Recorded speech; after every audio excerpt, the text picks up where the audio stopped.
Hello? Hello? Can you hear me?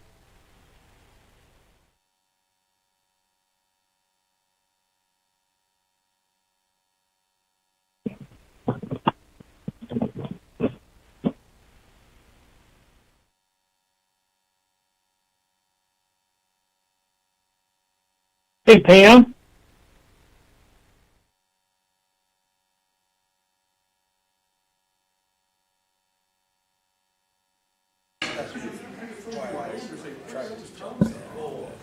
Hello? Hello?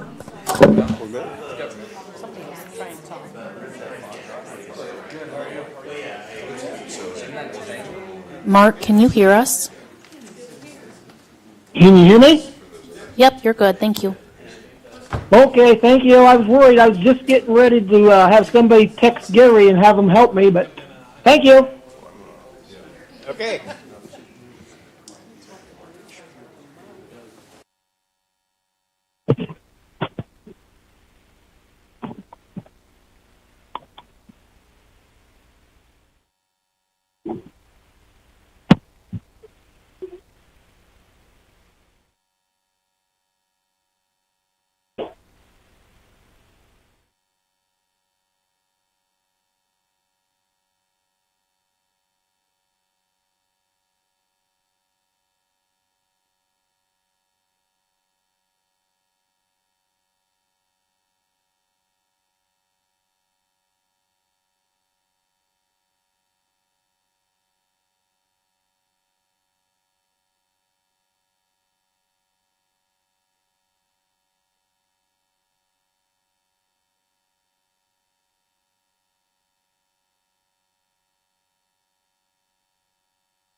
I call to order the City of Marshalltown City Council meeting. We are at City Hall, Council Chambers, 10 West State Street, February 24th, 2025 at 5:30 p.m. If you would join me in the Pledge of Allegiance, please.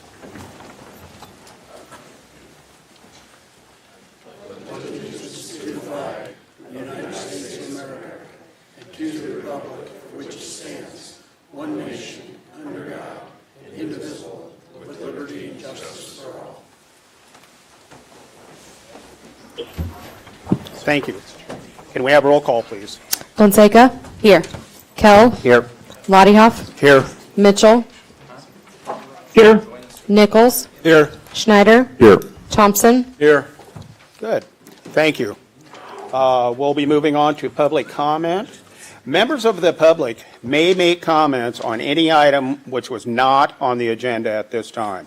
The speaker shall approach the microphone, state his and her name and address. Comments shall be limited to 3 minutes unless a longer comment is authorized by the mayor. The speaker shall direct comments to the mayor and to the council as a whole. The mayor and councilors shall not engage in discussion or debate on items raised by members of the public, and no action may be taken on items raised in public comments in order to comply with open meetings laws.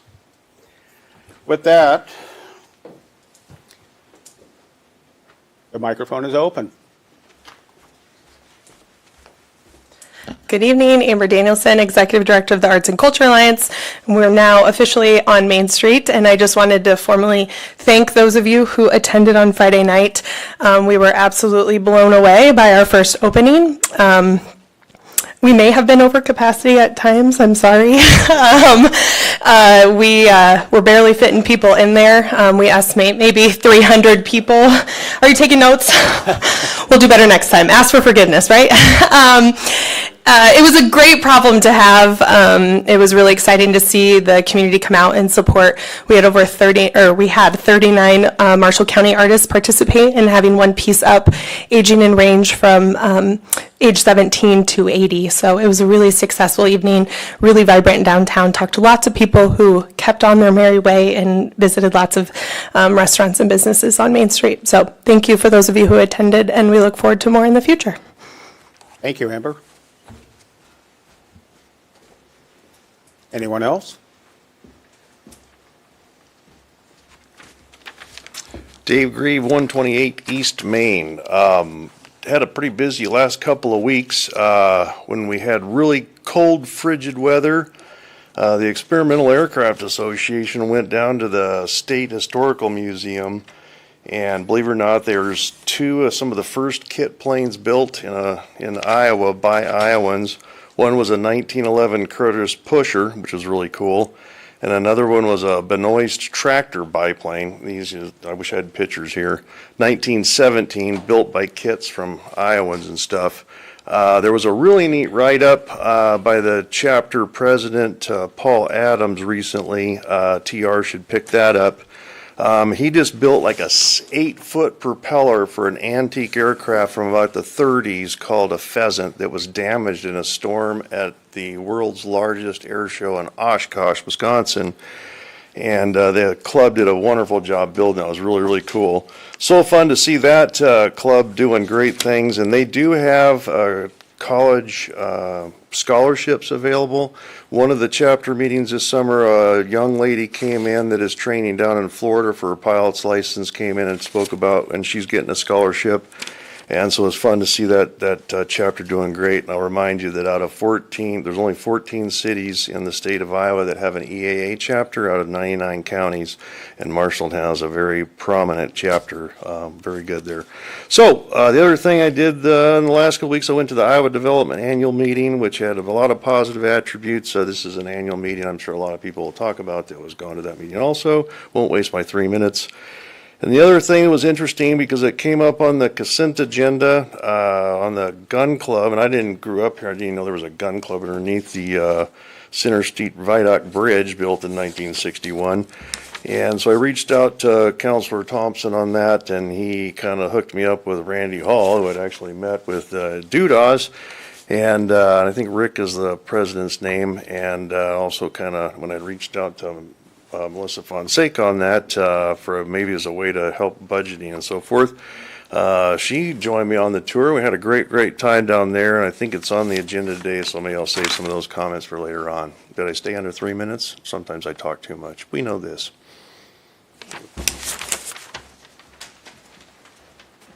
Anyone else?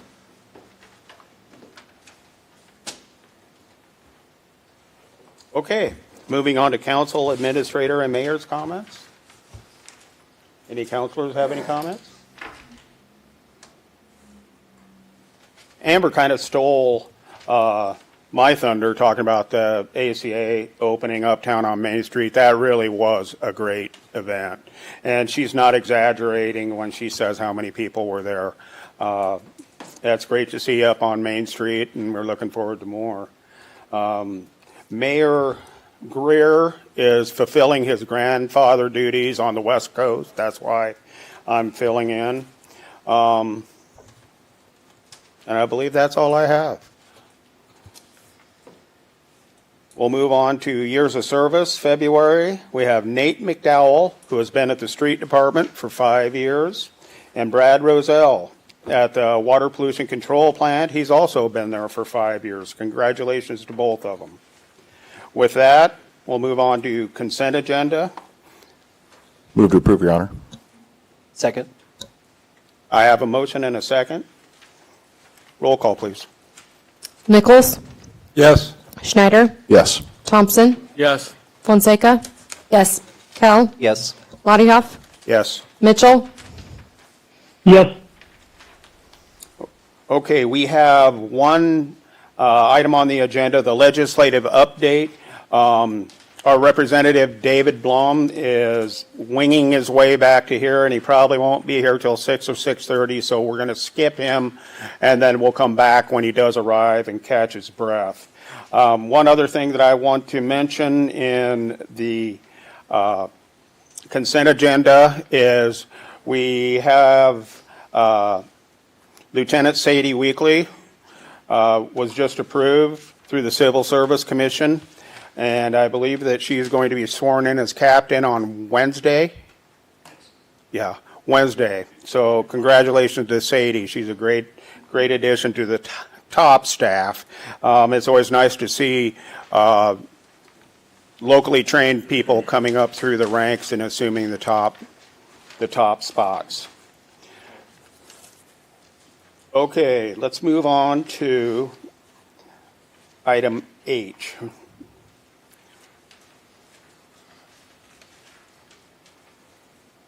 Yes, so we are withdrawing Resolution 2025-033 for legal review. That is the lease agreement for the Central Iowa River Gun Club for Marshalltown, Iowa. However, tonight we will proceed with the public hearing. Okay, I call the public hearing open for approving the lease agreement with the Central Iowa River Gun Club of Marshalltown. Would anybody like to speak to this?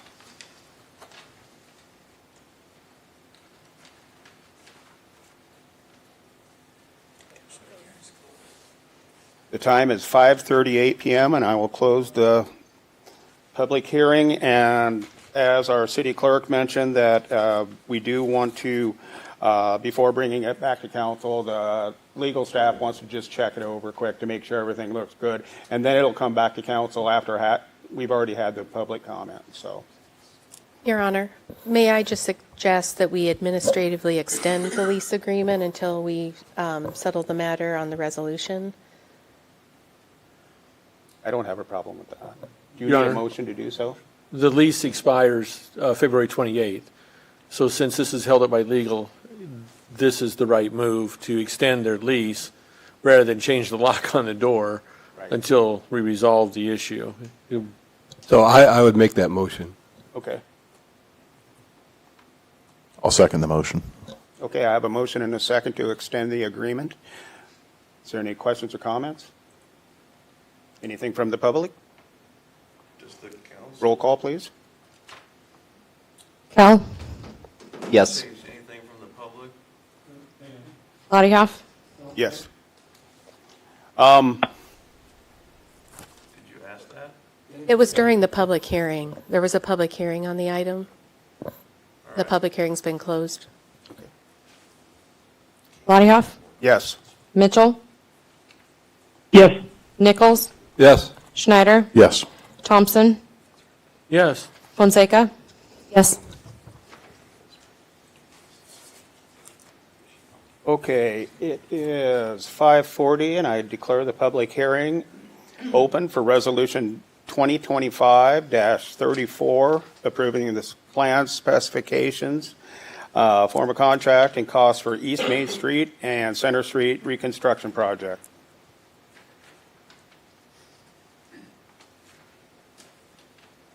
Heather, would you like to explain what this is? First. Okay, we'll do the public comment first on this. Then Heather can explain what it is.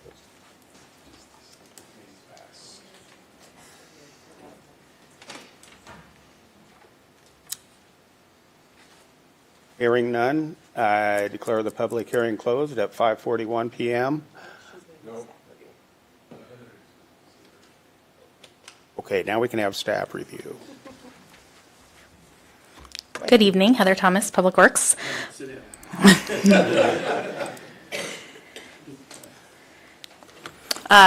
We had the public hearing tonight, and the purpose of tonight's resolution is for council to approve the plans, specifications, form of contract, and the opinion of probable cost on this project. So just going over some of the very highlights here.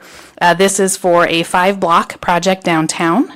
It is full street and sidewalk reconstruction of Main Street from Center to 3rd Ave and Center Street from Church to State. We'll be doing full utility replacement of both water main and storm sewer underneath the pavement. We're not doing sanitary sewer because our sanitary sewer is in the alleys in this area. As part of this project, we also have several streetscape amenities. We'll be doing new lighting in the downtown, and we are also adding back-in angled parking on the south side of Main Street, the west side of Center Street, and the east side of Center Street south of Main Street. As part of the streetscape elements, some of the highlights of the items we're doing is trash receptacles, bike racks, pavers. We'll have planter pots and a combination of in-ground planter beds with curbs. In the bottom on the center there, that's some catenary lighting overhead in the event block. We'll also be doing some seating areas, so those 2 larger yellow areas, those will be seat walls. We'll have landscaping inside, but it'll also allow seating on those with under lighting on that. We'll have some standing tables in this area, some benches, and as I mentioned, some new street lighting. Also on the east end, we are looking at a gateway arch. This is kind of a nod to a previous arch that was on 3rd Ave in the bottom right-hand corner.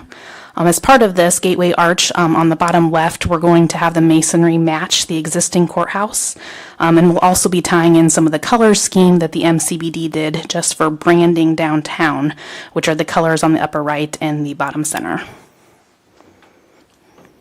As far as the project details go, we're going to be bidding this out as a base bid and also 2 alternates. The base bid is kind of the project that the city, the county, and Marshalltown Waterworks is working on together with an estimated cost of a 5% contingency of $8.35 million. We have a bid alternate of the Welcome Center parking lot with the school district. Bid alternate 2 is the Welcome Center and the Marshalltown Waterworks alley in between those 2 areas. So those will be 2 bid alternates that we'll be opening and considering separately from the project at the same time. Bids are due March 4th, and they'll be considered at council on March 10th. As far as impact to the public, for those that weren't able to attend our property owner and public meeting back in October, that is available on our YouTube channel. And then just to go over a little bit of the timing and impact, Phase 1, which is Center Street in blue right there, we're looking at potentially starting construction in April of this year, and that should be open back up mid-August. And then also this year, Phase 2, the orange there, starting after Phase 1 is opened up and hopefully getting done by the end of the year. With that, I'll open it up to any questions. Does anyone have any questions? Your Honor, I have a question. Yes. Looking at that diagram you had, what was the magenta purple spot there? Yeah, so the pink area is the bid alternate 1, which is the parking lot for the school district, and that purple area is the alley between Marshalltown Waterworks and the school district. Those are the 2 bid alternates. As far as timing goes on that project, there's still some discussion right now. It's saying 45 calendar days for construction window sometime in mid to late 25 or 26. It's contractor option. We've had some internal discussion today. We may be refining that in an addendum potentially for narrowing that construction time frame up. Okay, thank you.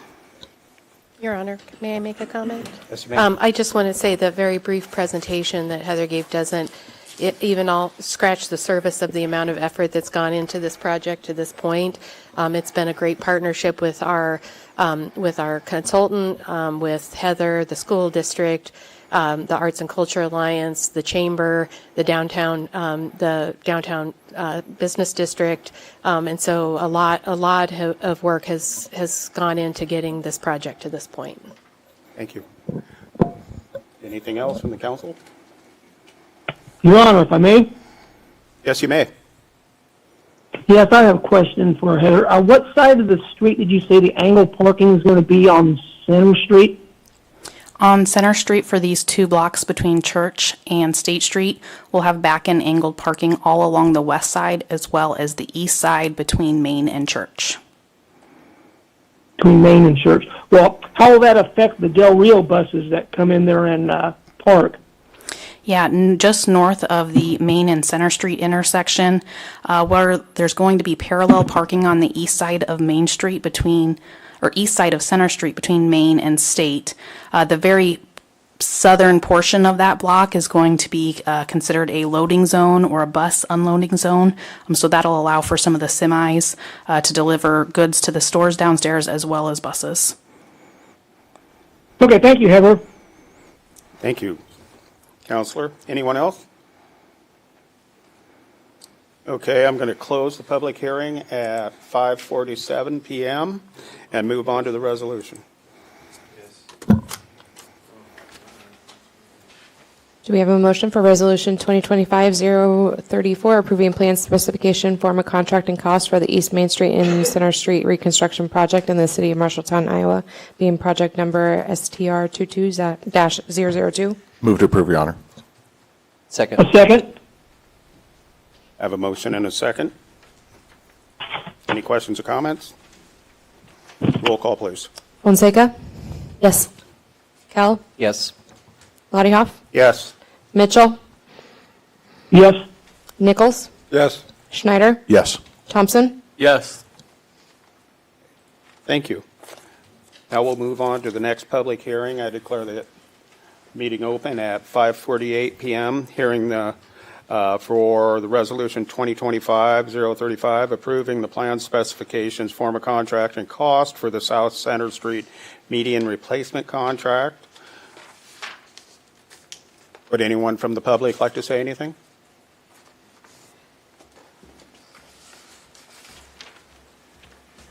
Dave Grieve, 128 East Main. I would like public comment at the end after you talk about instead of in the beginning. Thank you.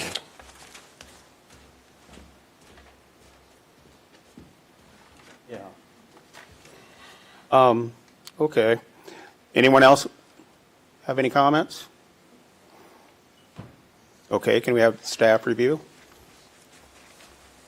Good evening, Heather Thomas, Public Works with you again. So this project is for the South Center Street median replacement project.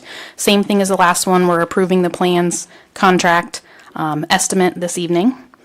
This project is the median just in front of the Hy-Vee area that you can see on the screen in front of you. At the bottom right-hand corner is kind of the objective we're after, which matches the area further south on Center Street that was done with the DOT project here several years ago.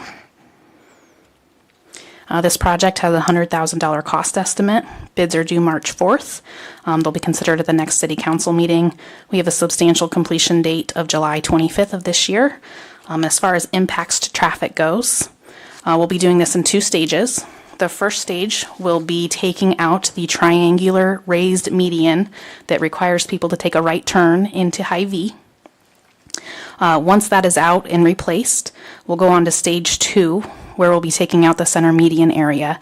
Taking out the triangular median allows us to keep traffic moving in the north direction and south direction while we're doing that median project. It will not be going back in. We will be painting that area as opposed to having a raised median. We've had a couple accidents in that area, we've had that request from the street department. With that, I'll open it up to any questions. Have any questions? Yeah, I got a question about the triangular median there. What's the impact of it not having there? Would we have other accidents like vehicle to vehicle rather than vehicle to median? I mean, what are the nature of the accidents that you guys made this decision on? Yeah. So right now there have been some very minor injury accidents, more damage to vehicles, not necessarily injury, personal injury.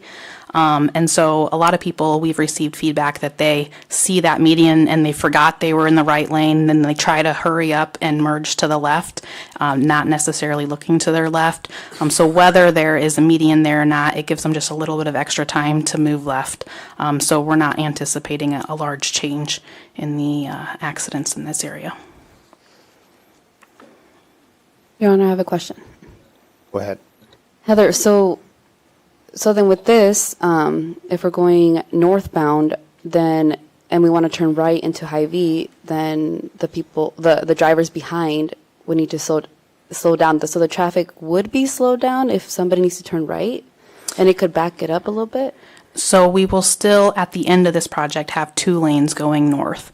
We will have it painted and signed so that the right lane is for right turning traffic only and the left lane is going straight. So that's not going to change from what is today. The only thing is that the raised median there that people are hitting right now because they forgot that they needed to be in the left lane, we're hopefully minimizing that potential impact. Okay, thank you. I guess I'd like some feedback from the rest of the council. I mean, what do you guys think on that? It's like hitting a median is a pretty serious deal, and not knowing where you are in traffic, that's a pretty big problem, and that's their problem. It seems to me like this median was here to protect cars turning left, or turning left onto Center Street or turning left into Hy-Vee, and making sure we only had 1 lane of traffic. It just seems maybe like a good measure that we have the median there. I want to make sure we're talking about the same one. The center median. Triangular median there, Okay. the right turn enforcer median. Yeah. There is no best practice. If you look at MUTCD, there are many areas that are painted medians and raised medians. I understand from the street superintendent that it was a former public works director that asked for this median to be installed as a raised median. But at that time, again, there was no necessarily engineering study that was done to put it in. It was kind of at that time an attempt to solve what they perceived to be an issue. We did need to remove it to be able to keep traffic moving north during this project. The street superintendent asked us to give it a go by not putting it back in, and so I'm comfortable with that. Obviously, if there is a reason or accidents in the future that we reevaluate it, we can always add it in the future. Because if I put on my 20-year-old hat, it's just going to give people more reason to try to pass on the right to hurry downtown. I'm pretty sure that's why it went in, because I remember when it went in. I suppose I would like to see it go back in, unless we have some other proof that we can do the paint markings to keep people from doing that. I mean, we are planning on putting the paint markings in as well as signage, which is what the MUTCD requires. There is no requirement for median, so ultimately, I don't have an engineering reason to tell you, no, the median is not appropriate, just as there's no necessarily hard line to say that the median is required. So if council's direction is to change and have it reinstalled at the end of this project, then that will need to be, at this point, either an addendum or a change order back into the project. Your Honor, may I? Yes, you may. The only alternative, to answer Councilman Schneider's question, is the only alternative I see is when we put this turn lane in, we basically, if you go across the street, that stoplight, the 2 lanes, we have a turn lane to go east on Anson Street, then the lane would be the right lane, is basically the start of the driveway for Hy-Vee. So the only alternative I see is to move the sidewalk next to that yellow mark, that whole half block there, move the sidewalk over to the east, move that lane over a little bit more, and put a median between the two lanes so that the driveway to Hy-Vee actually starts at the corner. And if they're trapped in that lane, they're going into Hy-Vee's parking lot. That you don't not necessarily replace the triangle, you replace it with a curved wall, force them in there. And that will break a lot of habits. I don't know what the cost would be. It'd probably be $500,000 to do all that. But I'm like Councilman Schneider. If you don't put that some kind of median back in, and even more than that triangle, you're going to have people racing. It opens it up. I just think it opens it up to more people racing to beat the traffic in the center lane to get there. At least we can replace a lot of signs there that keep getting knocked over. So that, I guess I agree with Councilman Schneider on this one, that at the very least, something needs to go back in there. Your Honor. You know, if I may? Go ahead. Yes, I think I would echo what Councilman Schneider and Councilman Thompson said, because I myself wouldn't want to be sitting there and have somebody running the side of my vehicle or run into me on a motorcycle or a bicycle. I think we should have some kind of a barrier there, because that's my 2 cents. Okay, thank you, Counselor. Your Honor. Yes. I'm going to lean the other way. We have multiple other examples in town where we funnel multi-lanes of traffic into singular direction, and we don't have these raised medians. And if racing is a concern, I would almost argue it might be more of a problem now, that people are trying to hurry up and turn before they get to that median. That's happened to me before, where this, in theory, gives them a little more runway to do it. I think we also know the long-term maintenance of medians are not aesthetically pleasing to this community with plows and such too. So I would be in preference of trying painting that to shape behavior. You look on the north side of the viaduct along the Emerson Innovation Center, it used to be 2 lanes, it's painted. People have adapted, it's 1 lane now. So we know there's a recourse we can go back. I would be in favor of trying the proposal that's before us. As Councilor Kell mentioned, we do have other areas that previously had raised triangular medians that have been removed over the last couple decades. And to my knowledge, I've not heard anything from the street department or the police department to indicate that that was not an appropriate traffic control measure with raised or with painted medians. Your Honor. Yes. I would agree with Councilman Kell. I mean, look at all the places we have in town where we merge without having to do things like this. I just think this actually forces them to merge quicker when they could slowly go through there and then merge after they figured out that they're now in the wrong lane. I think a painted would be adequate. Honor? Yes. May I ask Heather a question, please? Yes, go ahead. Heather, has there been a discussion with Hy-Vee about paying for some of this stuff, since it basically is their driveway? No, typically these types of improvements that are actually on the road when they're, for this case, I mean, the reason of this project is the center median, which has really nothing to do with Hy-Vee. So what if we just take out the right lane completely and we solve the problem? We just have 1 lane going north off of the intersection. What if we just take out this whole lane?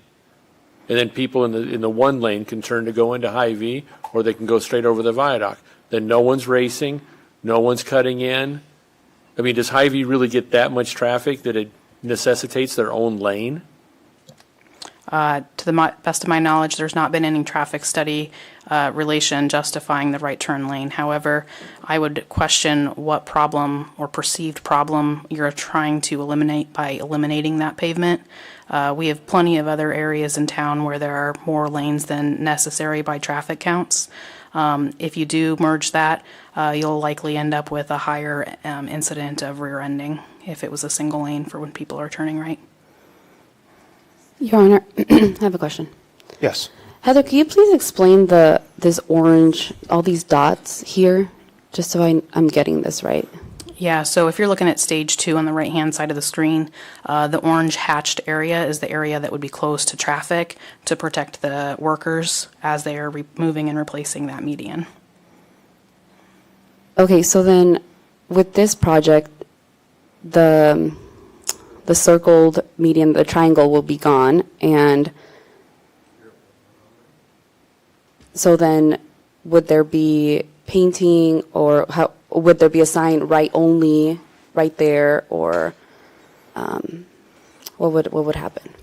So once both stage 1 and stage 2 of construction are complete, the pavement marking that is there today, which is in the center lane, a straight through arrow, and in the right-hand lane, a right only arrow, that would go back in place and remain like it is today. I think we are going to add some additional signage alongside of the road indicating that that is a right turn lane only. But other than that, you would have a straight through in the center lane and a right-hand turn on the right.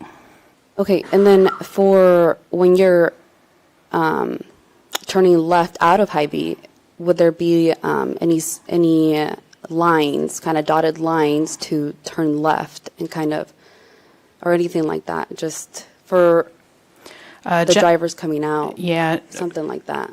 Currently, there is not any lines. There are a couple of situations where lines have been used to help clarify turning. A lot of times that's when there's 2 left-hand turn lanes adjacent to each other so that the people that are turning in the outside, both turning left, kind of stay further and don't cut the corner. But typically in a one-lane configuration left turn like this, you would not do any type of an arc to indicate how to turn left. Because taking out the triangle, would that slow things down? Or I'm just thinking about that driver turning left. Like, I mean, you're supposed to go the speed limit, but when that's there, that person going right will have to go right at a certain point, because unless you hit the thing. So when you turn left out of there, I mean, that kind of helps protect that driver turning left, or no?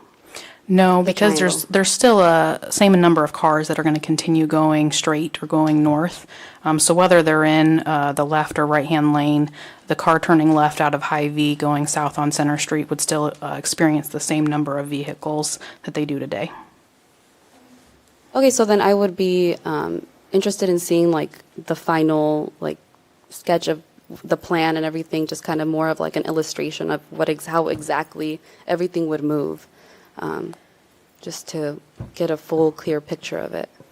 Yeah, so if you look at the full set of plans is available in your packet, as well as basically if you look at the left-hand side, which is just the aerial from Beacon, the only difference in configuration of lanes, turnings, and pavement markings from what is there today is that the triangular piece and median that requires a right-hand turn into Hy-Vee would be a triangular painted pavement area as opposed to a raised median. All other lane configurations would remain as it is today. Okay, thank you. I guess I'll give my opinion. I tend to agree with Councilor Kell. I remember when we wouldn't allow entrance into Hy-Vee when it was first built. You had to come in off Anson Street. That was it.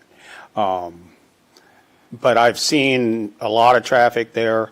I think the raised median does nothing but wrecks people's cars. You know, Gary calls it a raised piece of concrete. I call it a jump ramp. However you want to say it. I don't think because someone made a mistake that it ought to cost them in car damage myself. Plus, the medians are really, they're hard to take care of, the amount of abuse that they take. So I'm, in my own opinion, agreeable to what Heather's put here.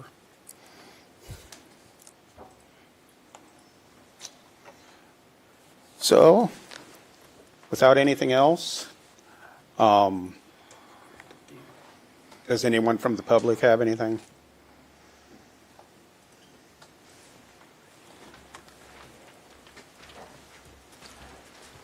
I'm going to agree with Councilmember Kell that paint is better than hard things. actually teach driver training and SCCA tire rack, and flow would be better with paint. And if you're worried about the racing, yeah, just make it one lane, because it's only one lane over the bridge. The bridge doesn't get any bigger, wider. So it would have been nice to have this and have the public comment after everybody else got a comment. That's my point. The public comment in the beginning before we get to see it's stupid. I agree with you. Anyone else? Hello, Jim Shaw, 522 North 2nd Street. I don't really care whether there's a triangle there or not, but there are numerous times that I have been in the left lane, and it becomes obvious that the person in the right lane is not turning into high V. Okay, me being the type of individual I am, I tend to speed up a little to make that difficult and make him go to high V. So if you take that out, it's just going to allow us a little more confrontational area. Point well taken, Jim. Point well taken. Yeah. Anyone else?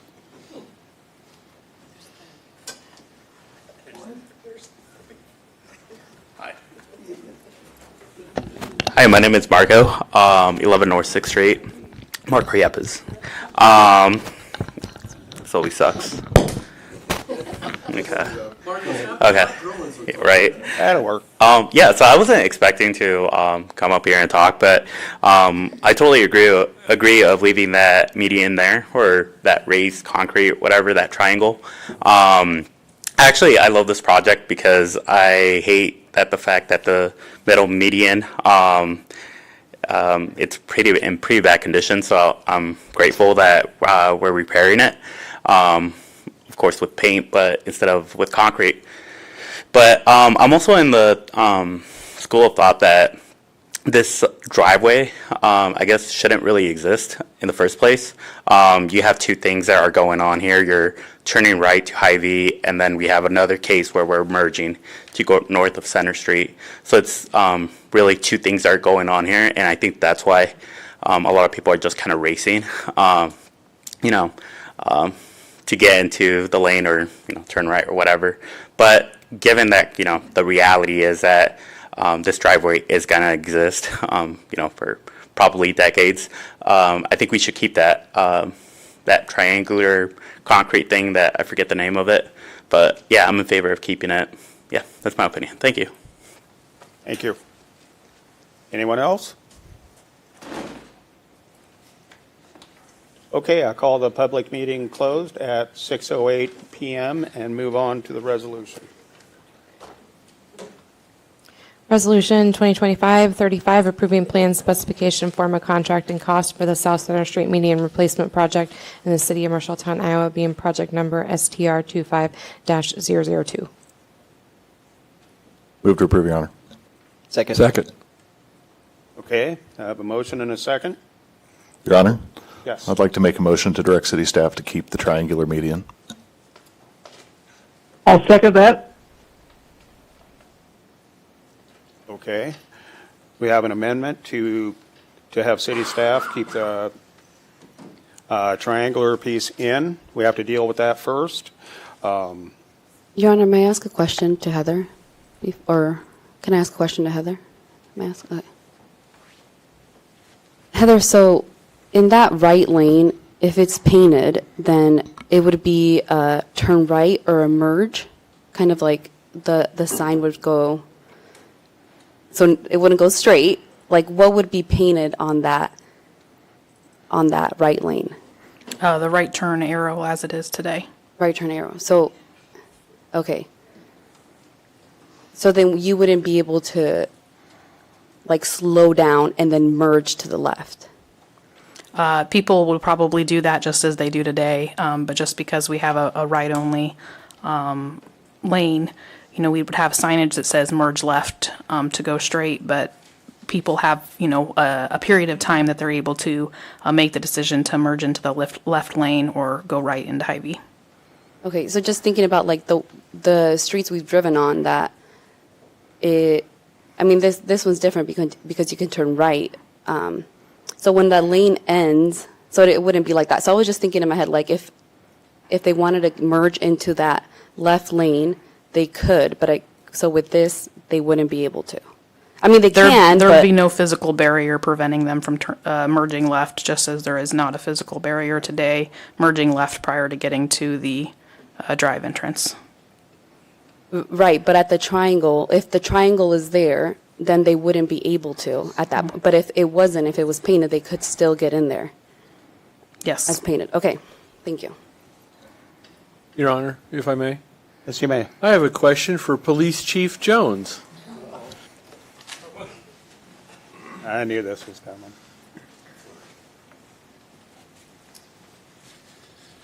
We're going to put you on the spot, Chief. Sure. And Iowa traffic laws. If it's posted, right turn only, I'm in that right lane, I'm turning into Hy-Vee, and I merge out of that lane, have I violated traffic law?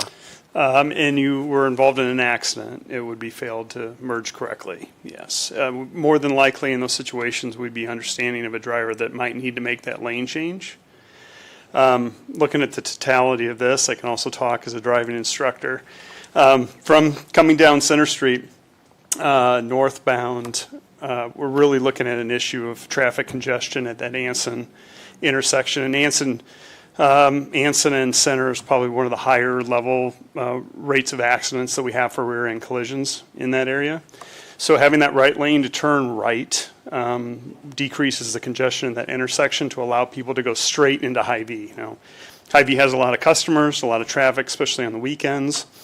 Allowing that extra lane decreases the amount of congestion for people to get in. It also decreases the amount of accidents for people to take that right turn and make 3 lane changes over to the left to get into Hy-Vee from that secondary entrance. So from a new driver's standpoint, it's a very, very difficult intersection to turn. Most people take that wide lane, which is also illegal, but they do take that and end up merging into other vehicles. Honestly, it's really, it's an equal push at this point, that you're going to have the possibility of people having collisions in both instances. I would keep that lane, that second lane open going north from Anson just to decrease the amount of rear end collisions at Anson Street at the light. Elaborate on that. You would keep it open with a raised triangular median or just painted median? No, I would do the painted median would be my recommendation.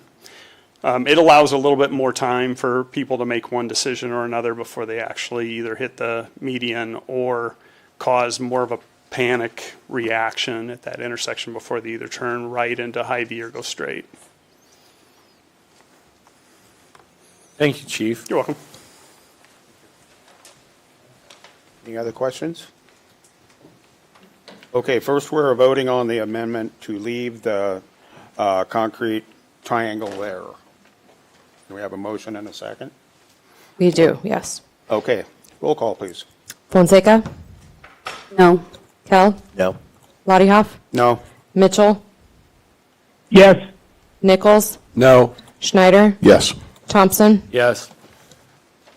Okay, now moving back to the original resolution.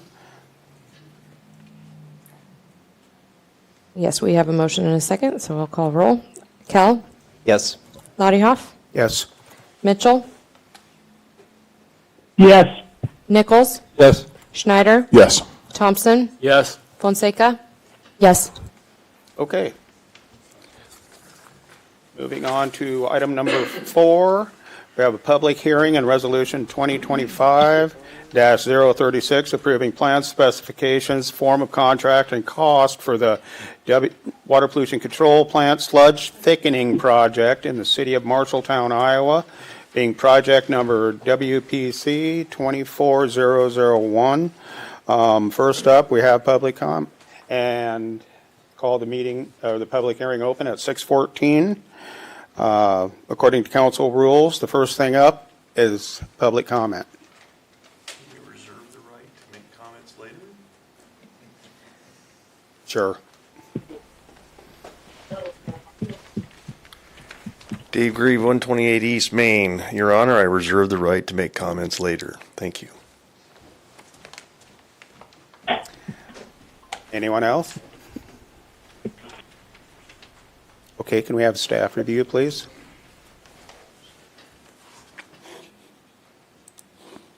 Heather Thomas, Public Works again. Third one of 3 tonight, so thank you for bearing with us.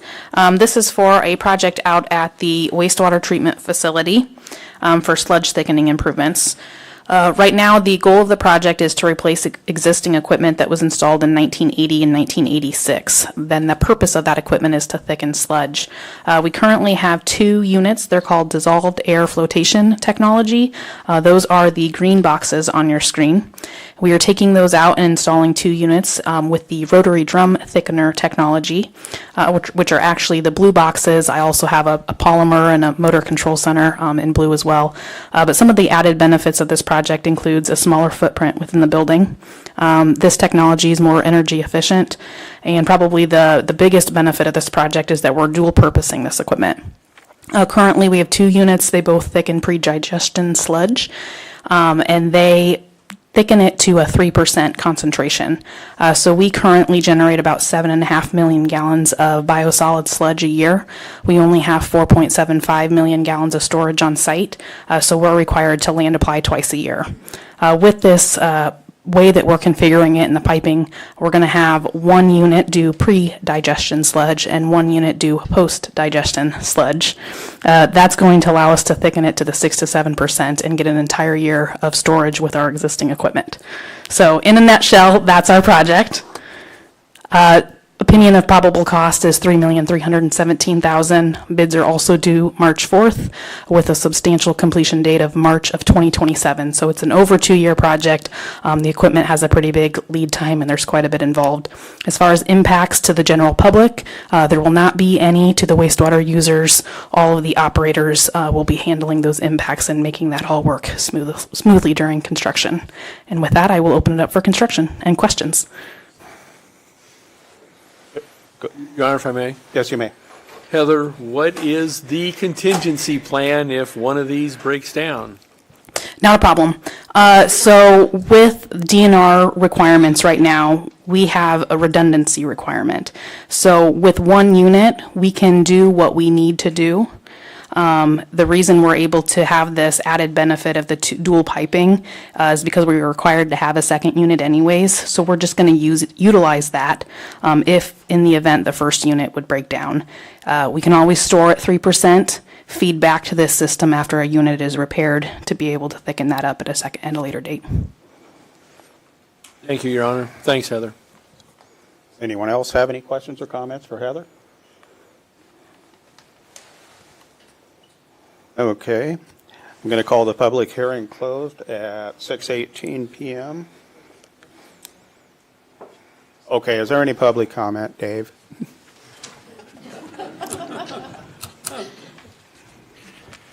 Dave Grieve, 128 East Main, thank you. I agree, increasing or getting rid of the old equipment. Does this increase our capacity, decrease our capacity, or keep it the same for growth? Fair question.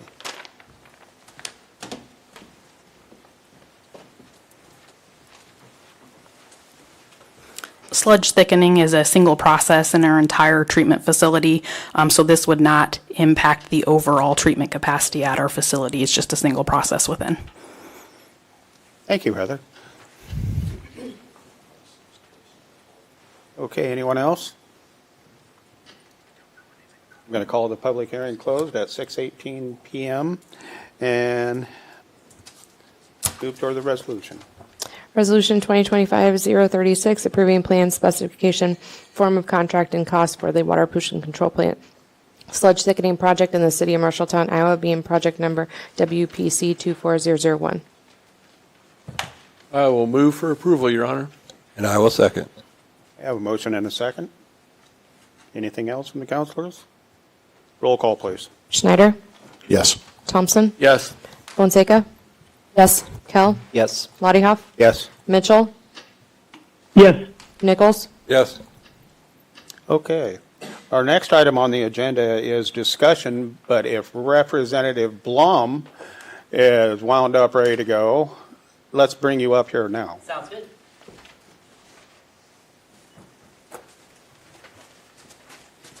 Thank you, Your Honor. Thank you. council members, thank you members of the public, and I see over there, press. I just wanted to give an update on how the legislative session is going for the first 5 weeks, and we're approaching the first funnel when we start narrowing down our focus. One thing is that I wanted to go through kind of some of the major things that came up in the campaign and give an update on where those things stand. But just overall, it's been a fantastic experience being a clerk. In 2018 and 2019, I got a chance to kind of know where the committee rooms are, kind of how a bill becomes a law and that fun stuff. And now it's really building relationships to make sure we can advocate on behalf of Marshall County and the issues that are unique to Central Iowa. I wanted to congratulate Carol Webb on becoming our city administrator, and it's very good to have you and have the position filled. I think you're going to do a great job. My mom is a public school teacher, and so I wanted to touch on education funding. We try to do that in the first 30 days.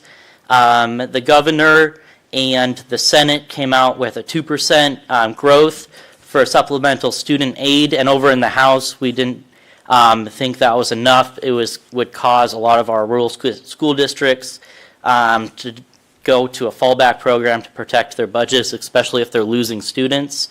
And so in the House, we propose a package that adds up to 3.93%, suspiciously close to 4%, but not quite there. And so that includes a 2.25 SSA, a one-time 0.6 SSA equivalent. Probably wouldn't be wise to hire teachers with that, but could be used to utilities and other expenses. And then about $5 million in equity funding. So that would help Marshalltown School District at about a $10 per student level.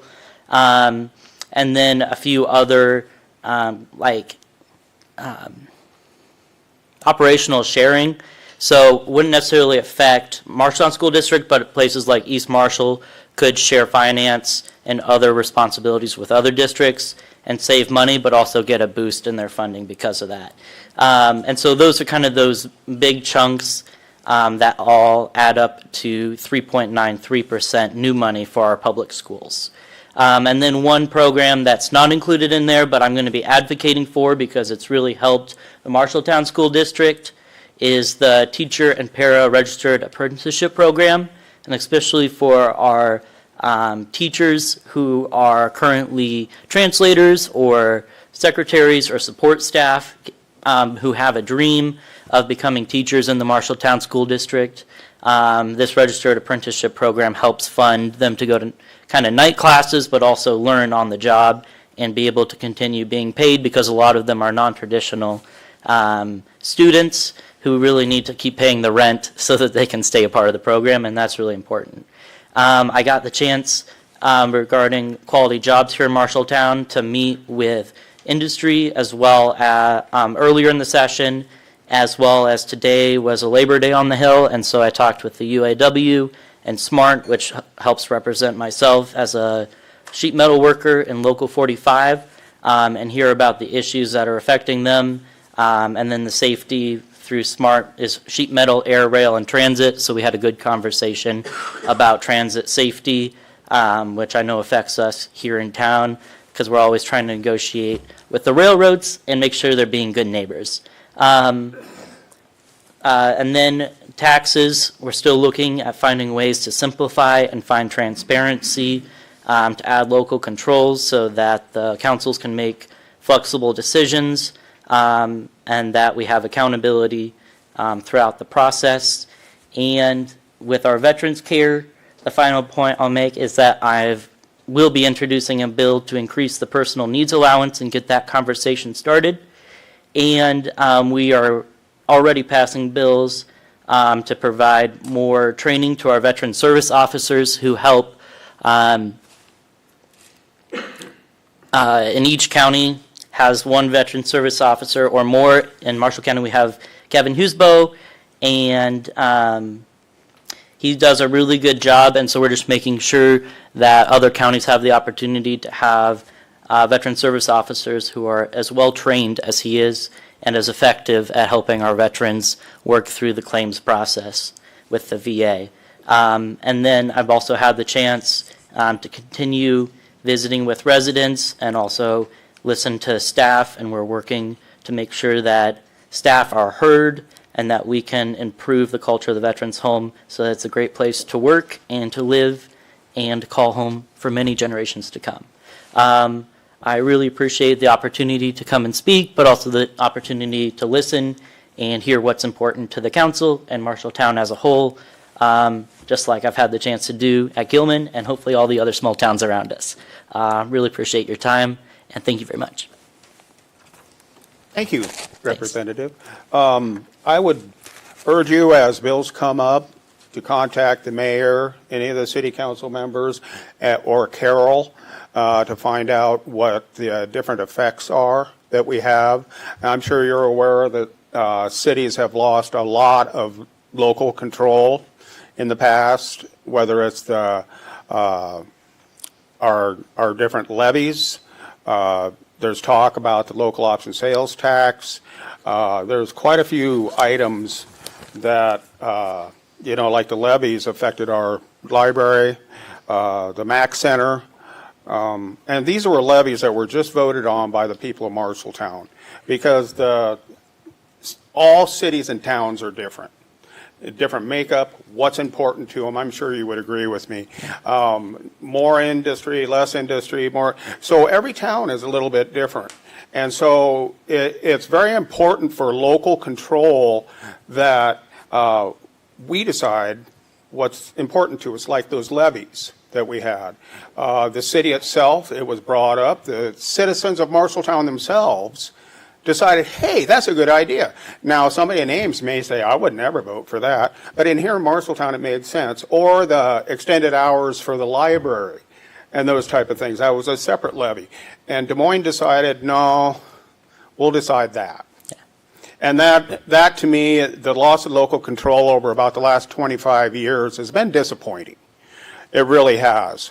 Marshalltown people know what Marshalltown wants more than a cookie cutter type of situation. And I just hope that if more things come your way like that, you would get a hold of Carol, the mayor, anyone up here to find out what the true effects are, because it'll affect different cities in different ways. Right now, we have cities that are laying off all their police officers. We have them shutting down half street lights. One city, they eliminated all their engineering. Those are decisions that have to be made to stay in the budget. So what may hurt one town doesn't hurt another. So local control is very, very important, especially to us in Marshalltown. We feel it, okay? But like I said, make sure you get a hold of anybody up here. If something comes across like, I wonder how that's going to do Marshalltown, we're here. Absolutely. Okay? Yes, thank you. And it was great to talk with Carol and Joel, and when Director Durham came to visit Albion and tour the Veterans Park and the factory where I work as a union member. And so that was really great to continue those conversations, as well as build relationships between people here in Marshalltown and the small towns around with state leaders who can help bring resources in to find out what is important to the local community and where those resources are needed. I appreciate that. Thank you. Thank you. Any other questions? Your Honor, I might just mention that Councilmember Lottie Hoff, Councilmember Mitchell, and myself will be attending Local Leaders Day in March. Awesome. And so that's an opportunity for us to learn a little bit about what's happening in the legislature related to local governments, and to meet with our legislators at that time. So we'll be there. I think it's March 4th. So. March 4th. We'll see you again. Awesome.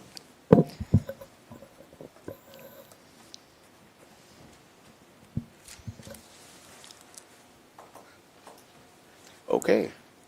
Anyone else? Thank you. Sweet. Thank you very much. Moving on now to discussion items. Item number 1, discussion, Marshalltown Public Library Mobile Outreach Vehicle.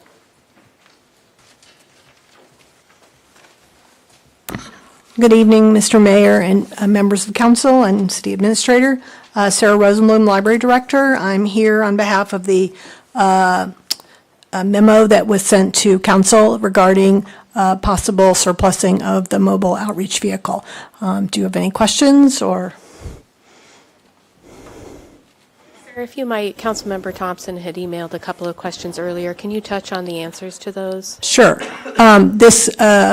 This decision was not made lightly. There was a lot of discussion among my team, discussion with the Friends, and the library board did vote last June 18th, 2024, the board did vote with great regret, as they said. I did talk to all the city departments. Police and fire actually went out to look at the vehicle, and none of the departments felt that the vehicle would be something that they could use. In terms of money, I don't have exact numbers, and I apologize, but city portion was about $146,595. Friends portion was $43,542 for the vehicle, and the Friends also paid $13,100 for the consulting firm that we used. So I will say it's very, I think, just following up what David was saying and the Mayor Pro Tem, I mean, I'm not saying this is all due to budget, but this is one of the reasons that, when we started this journey 4 years ago, we had no idea that basically the rug was going to be pulled out from underneath us, and we would have never made this journey with the mobile vehicle, but it's been a very, very hard decision for us.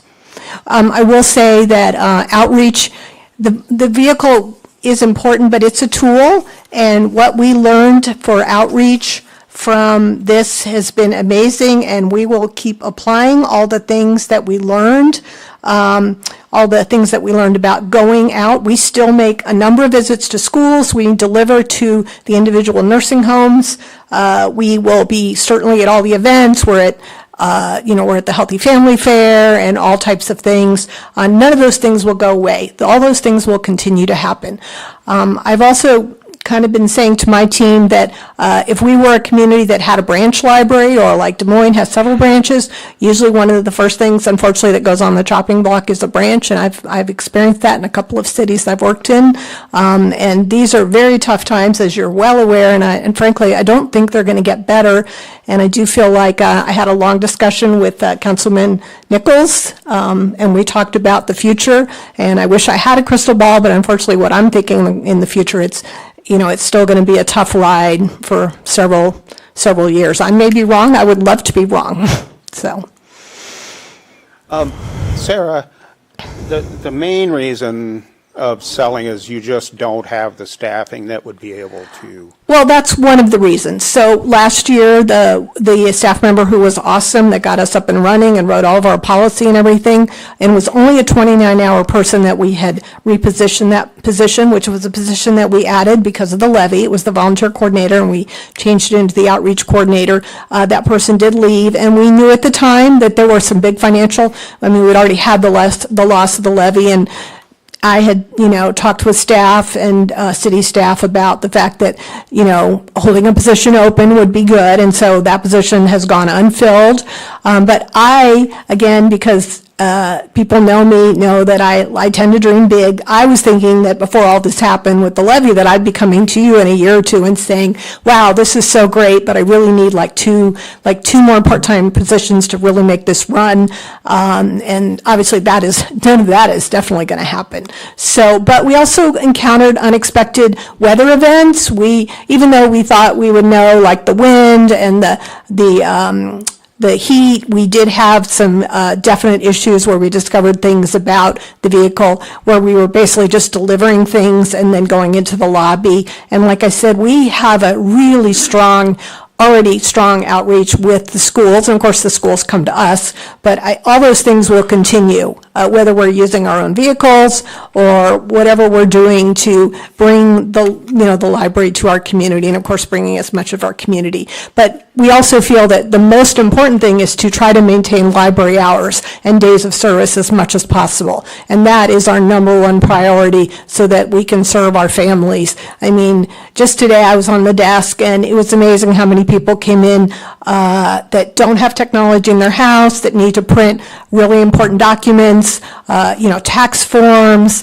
There's just so many things that I think the average person who maybe has a little more resource, maybe you have your own computer and printer at home, But it's really amazing the way that we serve people every day in quiet ways, but it's really, they would have no other option, so. I have a question. Go ahead. Sarah, is there a value yet on the vehicle, or has that been thought about? Well, I mean, I've been kind of a little nervous to go out and, talk about it, but there is a company I could consider that I would recommend. Specialty Vehicle Services is a company that I actually worked with twice. So back in California, when I first started in Santa Barbara, I was told that I had to sell a bookmobile, and that's when I discovered this company, and they actually found a new home for it and gave the city $75,000 as opposed to where they were going to send it off to basically to a gov place that was going to give them $5,000. So when we were looking to get the bookmobile, and we knew that we did not have staff here to help us with the RFP and the specs and all that, so we contracted with Specialty Vehicle, Michael Stendowski, and so Michael does also broker, not just bookmobiles. Can you imagine, there's not that many bookmobiles, but also like command vehicles, bloodmobiles, all types of things. I can send his website to Carol if you'd like. But, depending on what the city wants to do. I was a little bit nervous to try to figure that, I didn't want to get too far down the road. There's also an active listserv for bookmobiles that we're on, and so I've certainly seen enough libraries that are there. It's a long planning stage for us. It was a couple of years. I know the Burlington Library did reach out to me. They actually wanted to lease it because they're very concerned about their fiscal stability, which seems kind of ironic, but they have money and they have money set aside for a bookmobile, but they actually said that they might be closing their building and maybe a bookmobile might be their only way to deliver library service. I mean, it sounds really dramatic, but as we all know, things, as Mike just listed, the cities that are having to shed staff and reduce services, so. Sarah, and so the 4 years, so it would have been during COVID. Was this planned for before COVID then? Well, it kind of came about in the fall, I guess that first fall of 20, when, there was a lot of federal money being put out there, and there was federal money, and we thought about, we had long talks about how we could use money to improve service, and we talked about a branch, but we knew that branch requires more staffing, so we didn't do that. And then we talked about a kind of in Valley Junction, they have like a library vending machine. I don't know if anybody's ever seen it. It's kind of cool. But then we thought about getting a bookmobile. And so we actually applied for federal money. We didn't get it, but then we went down the process. And then, like I said, it took quite a while. I worked with Jessica on CIP money. If you look at the history of CIP, the library does not ask for very much CIP money. And, so then, then usually today when you're going, just like they've talked about police and fire vehicles, it was like, almost a year and a half, I think, when we finally ordered it before it finally hit us. So, finally came in, and that's pretty common for the most part with any kind of large vehicle, so. Okay, yeah. and then for the events that the bookmobile attended, how was that? How were all those events? Well, there were not a ton of events. The very first event was actually the bee, sorry, Gary, what is the bee thing on Main Street? First event was Be July of 2023. Be Ridiculous Days, and that was our first event, and I was there with the outreach coordinator, Cher, who was wonderful. And it was a really fun event, a very hot day, I remember. We took it to several other events. We were just we knew that we were kind of in a slow rollout because we were trying to figure out all the quirks, all the things.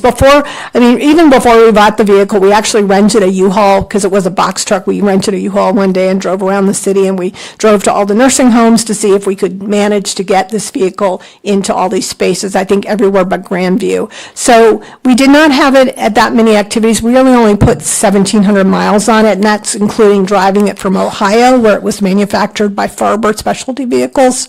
So it's just been a really hard journey for us. And I realize, I've had a lot of really mixed feelings and a lot of sleepless nights about this.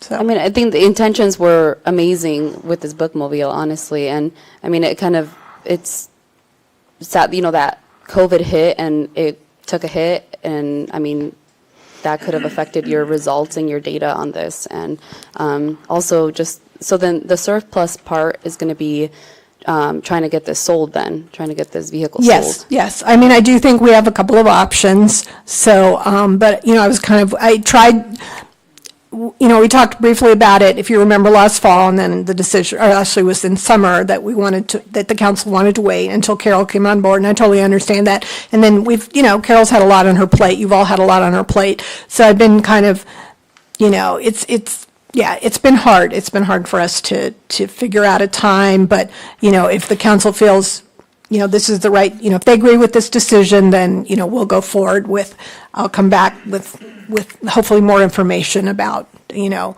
what would be the next path for Moby, so. Okay, thank you. Oh, go ahead. I'm sorry. Your Honor, if I may? Yes, you may.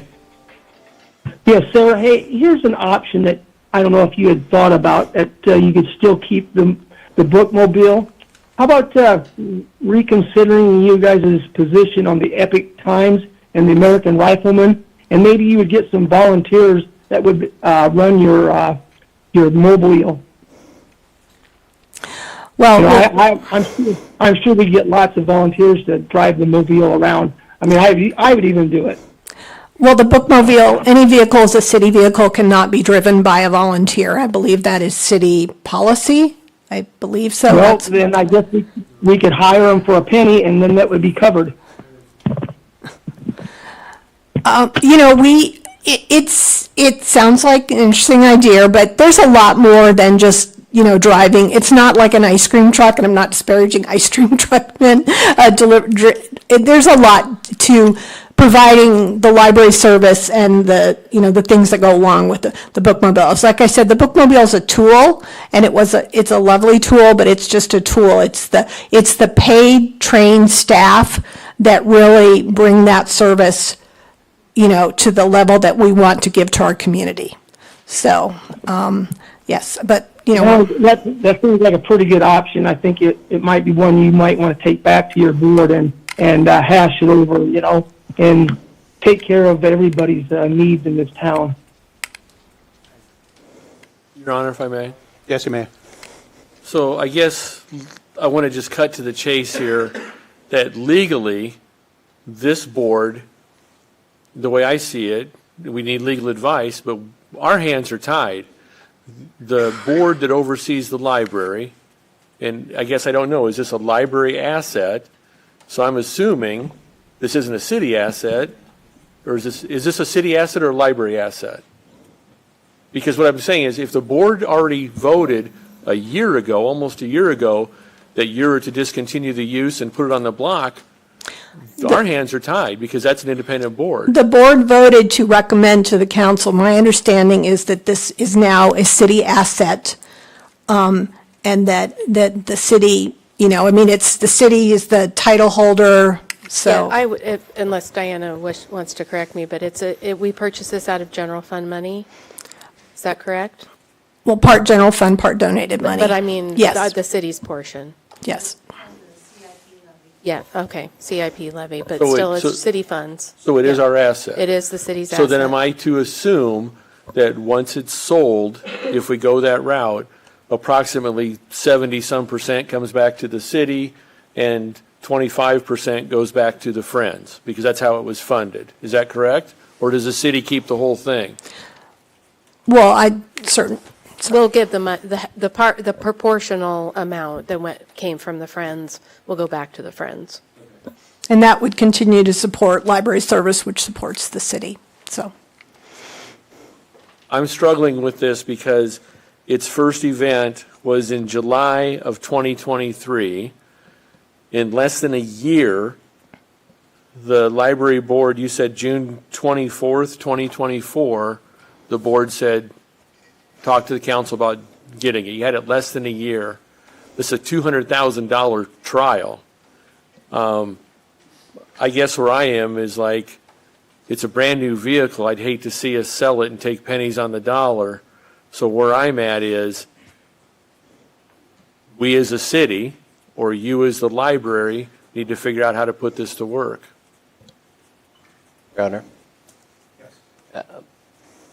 The reality is unfortunate. I think that timeline Councilor Thompson just talked about we can't overlook House File 718 and the impact that that had. But the reality is, every day we delay, this asset only depreciates further. Whether we decide to sell it or not, I think it would be prudent for us to see what options there are and to move forward down that path. And then once we know a dollar amount or we know the tangible results of what's available, then we make the decision.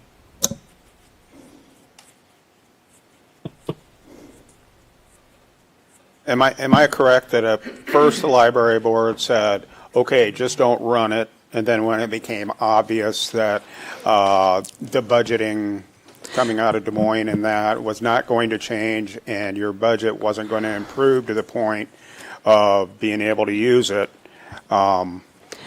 that now they're saying, let's just move on? I agree with. Well, we lost the person who left, and then we knew, and I mean, I've been through this, I've been a librarian 40 years, I've been here 13 years, and, there are a lot of details in our memo, for instance, when we lost our part-time cataloger who retired, we absorbed all that into our staffing. We did not replace that person because we knew that staffing was getting tight, budgets were getting tight, and we had already determined that we needed more staff, and we didn't have more staff. And again, like I said, we would have never gone down this road. You mentioned House File 718. We had no idea. And it's not just the library levy, it's I know that you're going to be coming back to all staff, and we've already made cuts, and I'm sure there's going to be more cuts, and there's going to be a lot of hard decisions to be made. And I feel like whether we're being forward-thinking or maybe we're being a little bit too much jumping the gun, I don't agree with that, but I do think that this is a decision that we need to make. And, maybe I should have pushed more last summer when I brought it to the council, and I apologize I didn't do that. I mean, like I said, I have agonized over this. I mean, I can't tell you how many sleepless nights I have, thought about this, and are there other ways to do it? So. Well, don't apologize. I think we're going to be having more of these conversations in future years. So you need from us just the permission to look into a price? No, I think there are a few options of things you could bring back. One, we could do what Councilmember Kell is asking and research a few of our options for how we might dispose of the asset. Okay. Or we could come right back with a declaration of surplus, and you could direct us to sell it. That would be another option. So I think those are probably two, the main options there. There might be others, but. Okay. Or to do nothing. That's another option, is to keep the vehicle. Yeah. If I can add something, that Friends were going to build a $100,000 accessory building, and that's not really on the table anymore. So that was going to be another Friends contribution to the city, so. Okay. Your Honor, Yes. I have a motion. Let's see if we have any public comment.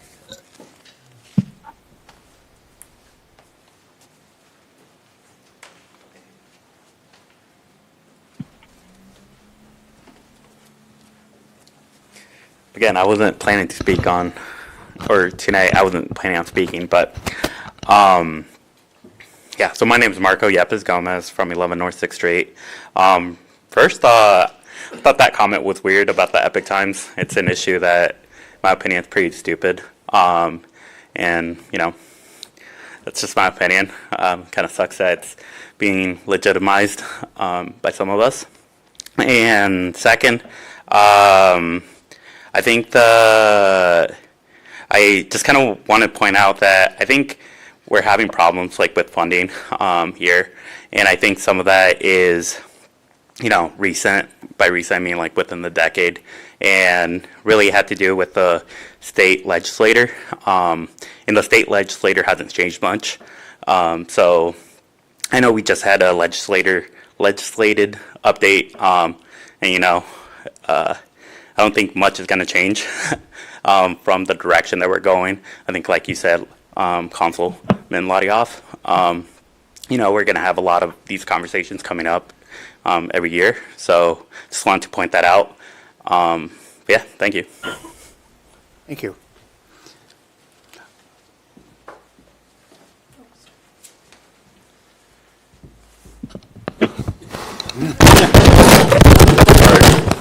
dramatic breaking effect, you that did by. not work. All right, anyway, so I just went to a funeral this last fall for my aunt out in California who was a lifelong librarian, so I definitely understand your pain. Out in California, where she was a lifelong librarian, they have lots and lots of rich people out there, and people donate things all the time. It's really kind of cool. Like that building just over here was donated by Mr. Carnegie and put all the books in the building and everything. Just said, just give me a piece of land, I'll put it on there. So Marshalltown definitely needs more rich people that can step up. Thank you.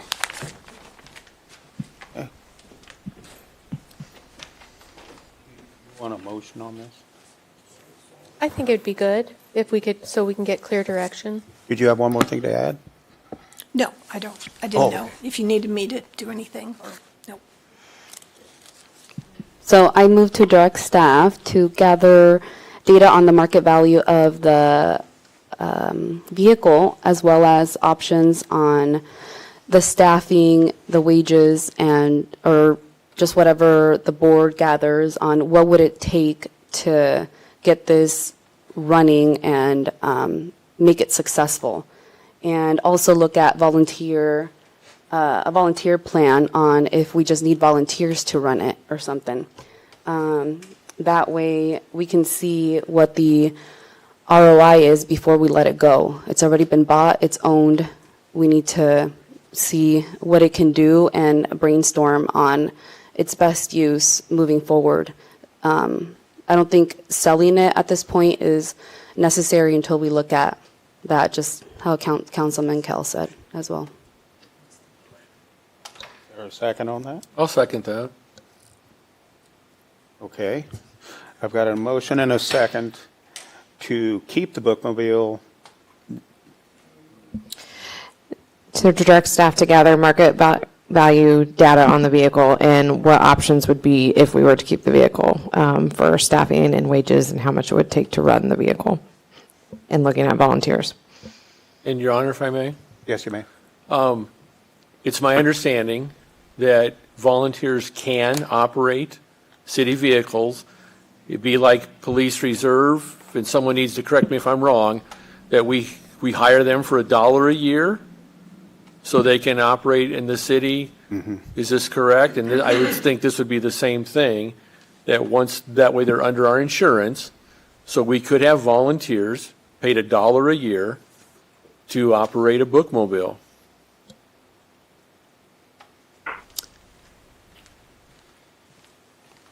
Your Honor, if I may? Yes, you may. That sounds like a pretty good idea there that Councilman Thompson had. I think I heard it earlier in the meeting. I think any one of our city councilmen could probably step up and do it.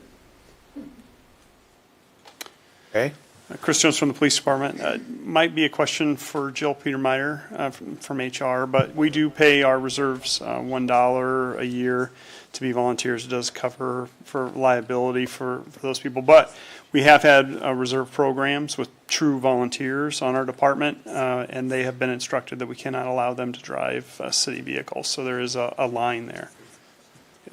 So Chief, we're talking about two different entities, That's so correct. to speak, yes. Yeah.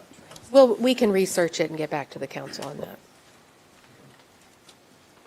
Okay. I've got a motion and a second. Let's have roll call. Nichols? Yes. Schneider? Yes. Thompson? Yes. Fonseca? Yes. Kell? Yes. Lolleyhoff? Yes. Mitchell? Yes. Okay. Moving on to our next discussion item is general fund options. We have the compost facility first.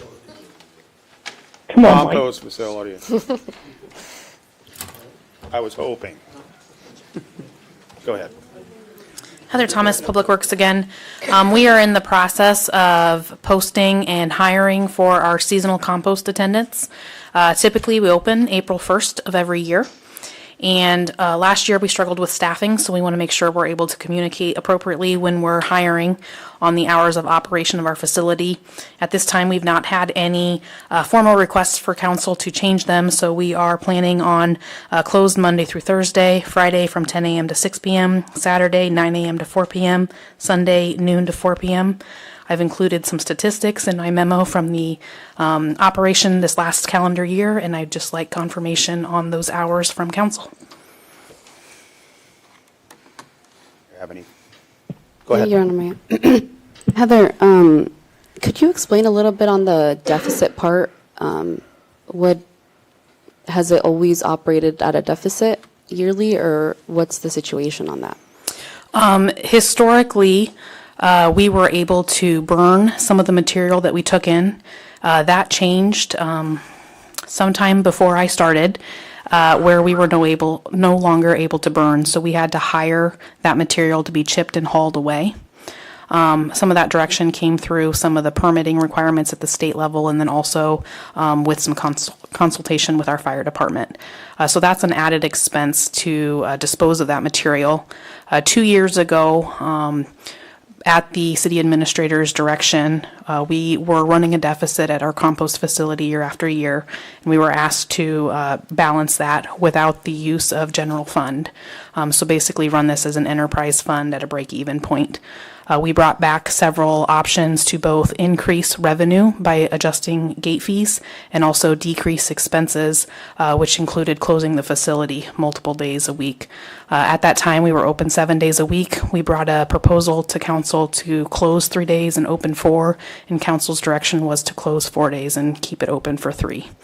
So right now, the proposal in front of you for this next fiscal year 26, I'm projecting a roughly a balanced budget at this time.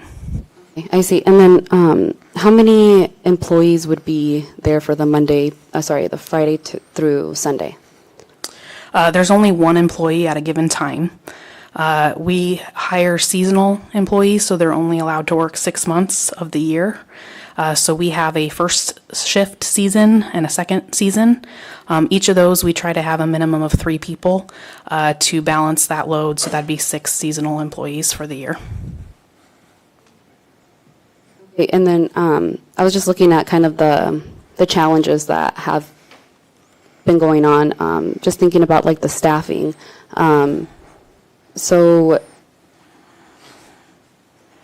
has there been like a turnaround with the employees that have been there? Have they stayed? Like, who has been the longest employee there? How many years have they been there?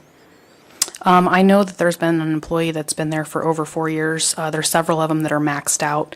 Our previous wage step was they come in at $9 an hour and they get 25 cents an hour raise to max out at $10 an hour.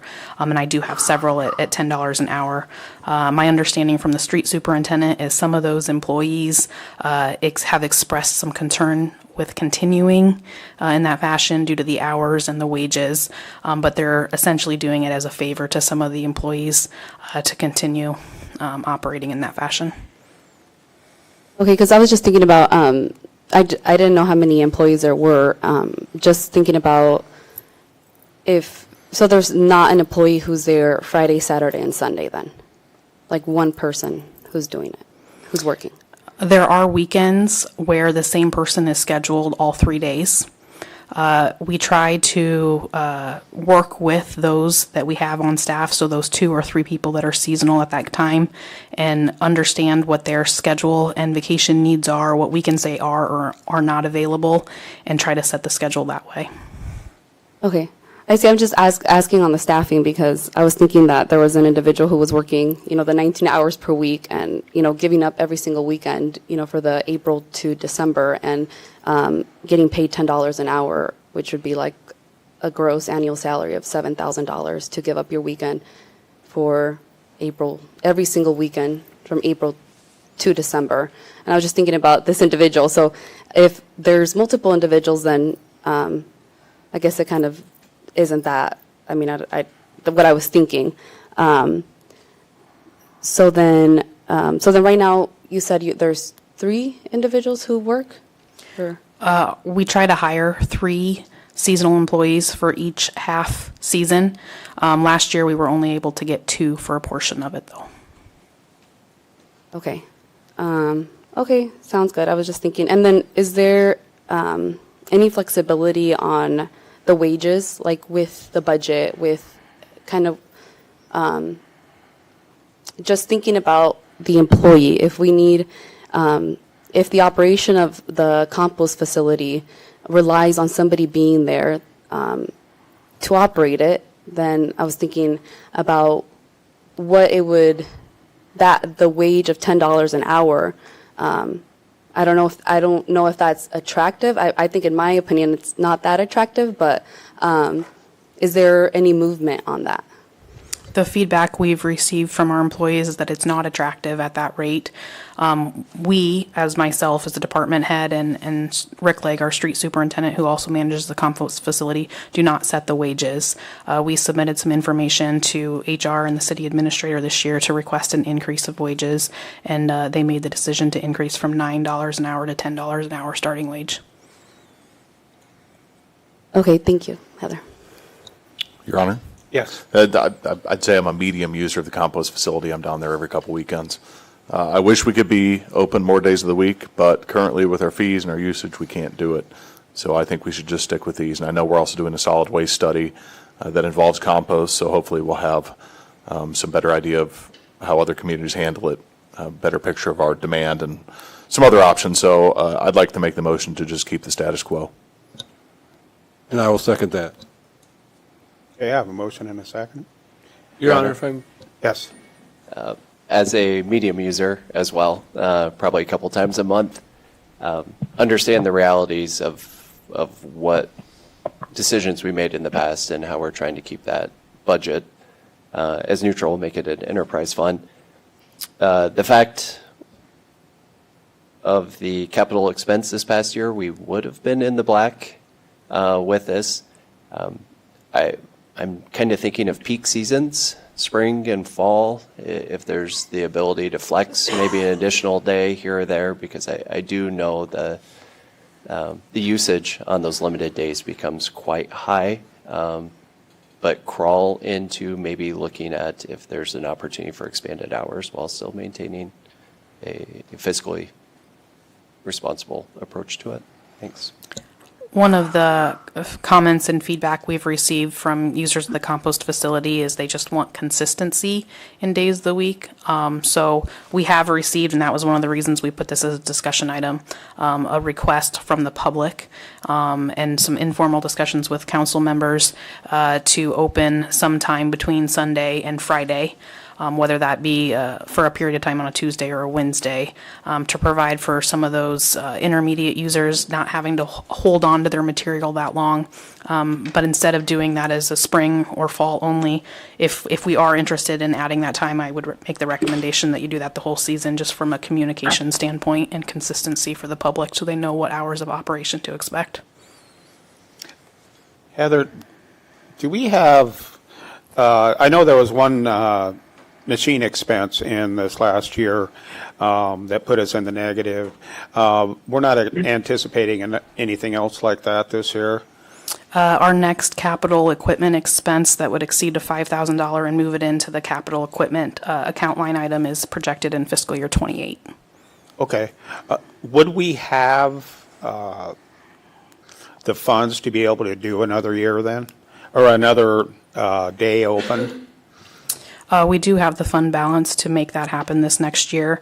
One of the things that was really beneficial this past fiscal year is that when we hired and went out for bid for chipping and hauling, the low bid we had was actually 42% of the next bidder, which had previously received our contracts the last two times. So when you're only paying 42% of the cost of chipping and hauling, that is one of the reasons that contributed to our being in the black this last year, ignoring that equipment expense. So we do have a fund balance that would allow opening an additional day this week, or in a week. Your Honor, if I may? Yes. Heather, I have a question about this being in the black. You have street employees that go down there to turn the windrows, correct? Correct.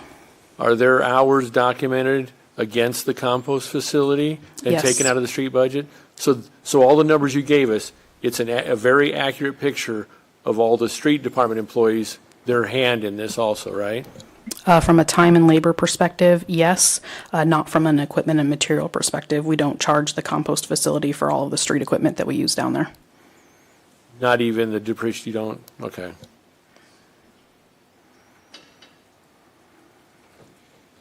Okay, we have a motion on the floor. Any other comment?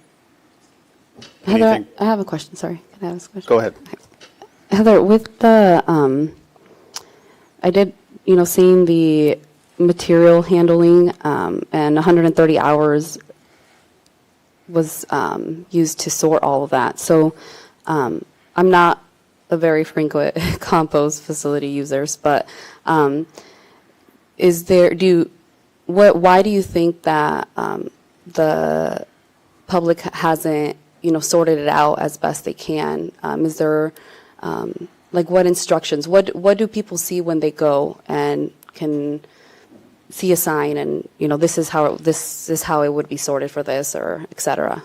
Yeah, so our compost attendant does provide direction to the users to sort their material into 3 different areas.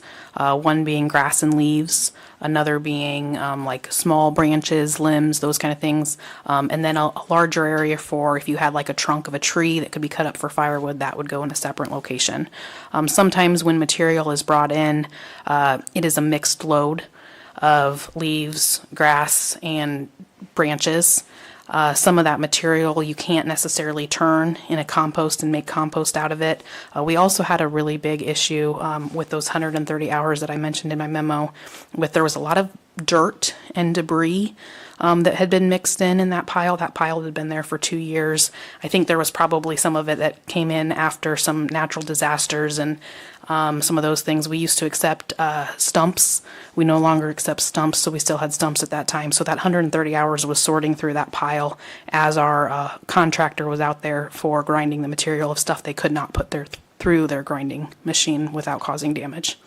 Okay. I'm asking it kind of like the reason why I'm asking these questions is more of, I'm not the hours and everything, I think whatever the consensus is here, but I'm more thinking about kind of the business operations of the facility and thinking about, is it beneficial to have a sign and maybe pictures and maybe adding the languages as well, because if we have just a English speaker just letting kind of where or how things need to be sorted and all that, I think that if it's already there and it's clear, then 100% it would eliminate these sorting hours, I would think, I would hope. And but yeah, something like that along the lines of kind of the operations of the facility, so that it's not hurting the budget or at a deficit or et cetera. Kind of where I'm at. What do you think? I know at one point we did have a sign out there for grass and leaves, I believe, did have a designated sign for that area. It's only, to my knowledge, ever been in English, so if the direction is to add signage in a different language, we can do that. Yeah, I would move to amend that and add that to the top 3 most spoken languages in Marshalltown for right now. Do I have a second on that? Your Honor, I'll second that. Okay, we have a motion and a second. Roll call, please. Kell? Yes. Bodyhoff? Yes. Mitchell? Yes. Nichols? Yes. Schneider? Yes. Thompson? Yes. Fonseca? Yes. Okay. Your Honor, Yes. I guess I have another question, if I may. Yes. I'm concerned about the $10 an hour, okay? So I agree with you. I don't like that the compost facility, let me back up. I don't like the compost facilities only open 3 days a week, but if push comes to shove, I like consistency. So I would rather see that little money that we have, I think we need to raise this fee to make sure we have it, because I did hear we didn't have it open a couple times. Is that right? All 3 of our seasonal compost attendants were unable to work due to being out of town or a sickness. We did send out a public notice indicating we were closing the compost facility as the street superintendent was out of town and there was no street employee that had run the compost facility available. After some work, we were able to open at a delayed time that weekend. after Well, we brought somebody obviously- else in. So obviously, wage doesn't impact if someone's going to be sick or not. So I guess a question for the city administrator, what do you need if we want to raise that starting wage, override you and your HR director? So I would need to look at the pay plan. I don't know if this is a position that's in the pay plan. You might need to amend the pay plan. I'd have to look at it and see, but you can do that. I'll have to check into this and see. I think, Gary, we can just ask Carol to look into with the HR director. Go ahead. I'm so used to pushing down on a button. I think we can just have Carol look at it with the HR director and see how that all falls into the pay and bring it back at a future time. Yeah, I can definitely do that. Yep. That works for me. Thank you. Okay, anything from the public?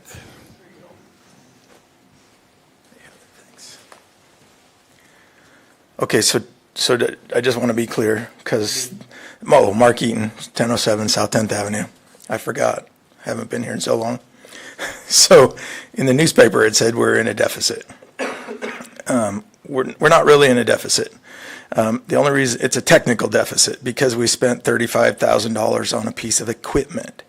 So if you take that out of the equation, you've got about a $16,700 positive number, which you could use for wages. Also, the enterprise fund has a balance of $241,000, and you're going to burn that down to $200,000. So the place isn't broke. But to Councilor Fonseca's suggestion, knowing that she's not a user of the facility, when you get there, the sign is too late because the load is on the truck. So if we could use the waterworks to do some more proactive mailing in the multiple languages, here's how you use the compost facility, or whatever the other things are that we want to use. Every town I've ever lived in, I got a newsletter in my water bill. And so this is a way to get that done. Yeah, we can, the Waterworks will allow us space basically in their mailer to do a bill insert. We could do an educational one on the compost facility.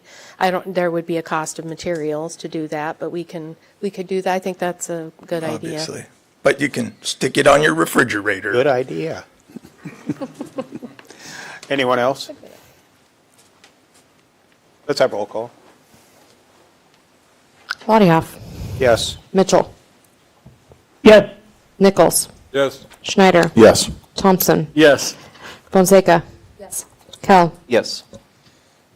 Okay, moving on to our last discussion item, the general fund options.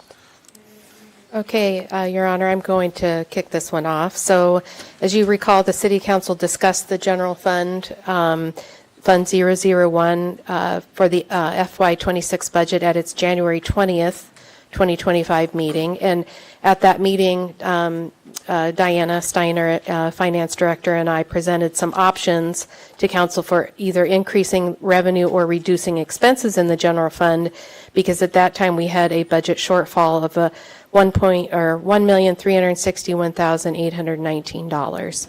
And so of the handful of items that we presented to Council, you gave us direction to go ahead and implement those. Those are listed in the memo, and we did do that, which reduced the shortfall to $1,076,145, which is scheduled as of now to be transferred from council-designated loss funds to balance the budget. There were a couple of items that you asked us to follow up on and come back to you, so that's the bulk of what we're doing this evening. One of them is evaluating the impact to the Chamber of Commerce's marketing and tourism budget if the city reduced the percentage of hotel motel tax provided to the Chamber for these services. As you probably know, under Iowa code, if you have a hotel motel tax, 50% must be used for improving recreational, cultural, or entertainment facilities or for the promotion of tourist and convention business. Right now, we provide 56% of the hotel motel taxes to the chamber for that purpose. We had originally estimated $650,000 in revenue, in hotel motel tax revenue for FY26, but after having conversations with the chamber, we revised that down to $625,000 based on some data that they had. In the memo, I provided you with a table of the historical revenues for the hotel motel tax going back to the fiscal year 2018, and then the payments that we made to the chamber out of that revenue. I've also provided estimates for the 2025 year and the 2026 year based on our projections, and then what it would look like to provide either 56% of that revenue to the chamber or 50% of that revenue to the chamber. So if council has any, do you want to take these one by one? Do you want us to? Okay, let's, if council has feedback on this or has some direction for staff.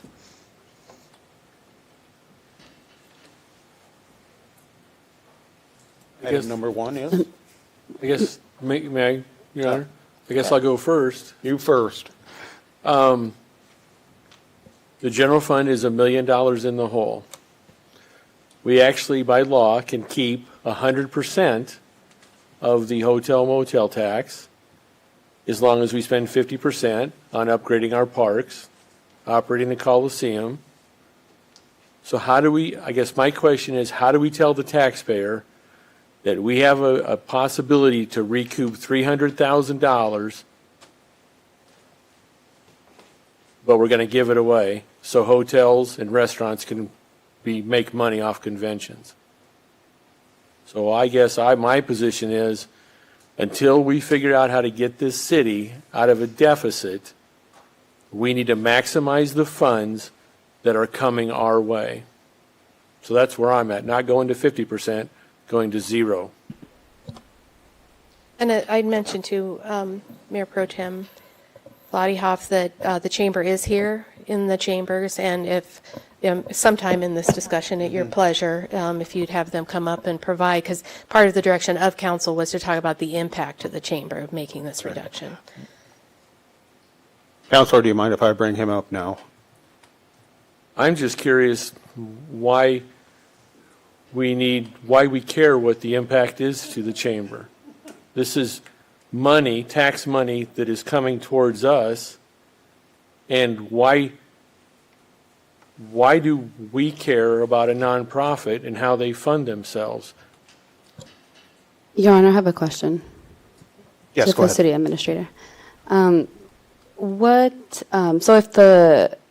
if the city lowers that percent from the chamber, where would the difference be kept, and for what use or multiple uses? 50% of it has to go to some type of marketing and tourism activities. So not necessarily through the chamber.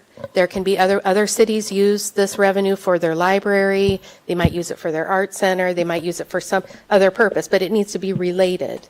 50% of it needs to be related to that in some way. I think what Councilmember Thompson is saying is true. You can find probably some of those opportunities within the city to do that kind of thing. If I may correct, Your Honor, we are undergoing a huge millions of dollars of project on Riverview Park. This money can legally be used to lower the spend for Riverview Park. Let's have John come up and explain how they use that money. Well, good evening, Mayor and Council. John Hall, Marshalltown Area Chamber of Commerce, 34 West Main Street. Before I dive into my prepared comments, I may take you back a little bit about this self-imposed tax that the taxpayers of Marshalltown put forth to impose as a hotel motel tax. Was spearheaded by the business community, knowing the opportunity that it created for them to be able to capture additional retail sales, restaurant sales, and hotel sales as a result of being able to use these dollars to market our community. So Councilor Thompson, while I can appreciate that there may be legal other uses for these funds kept in the city, I think that there would be serious concern from the business community as to the impact that you would unilaterally have on their business should these efforts cease. So in reference to the specifics around the adjustment from 56% to 50%, and one item of note, Carol provided the funding back to 2018. Originally, when this hotel motel tax was put in place, it was 90% was set aside for Convention and Visitors Bureau activity. Back in 2021, we took a voluntary cut from the 67% to the 56%, requesting that the city keep us whole as we were still building back out of the COVID times, but knowing that the city was in some budget constraints. And so we had proposed that 56% when that item specifically came up.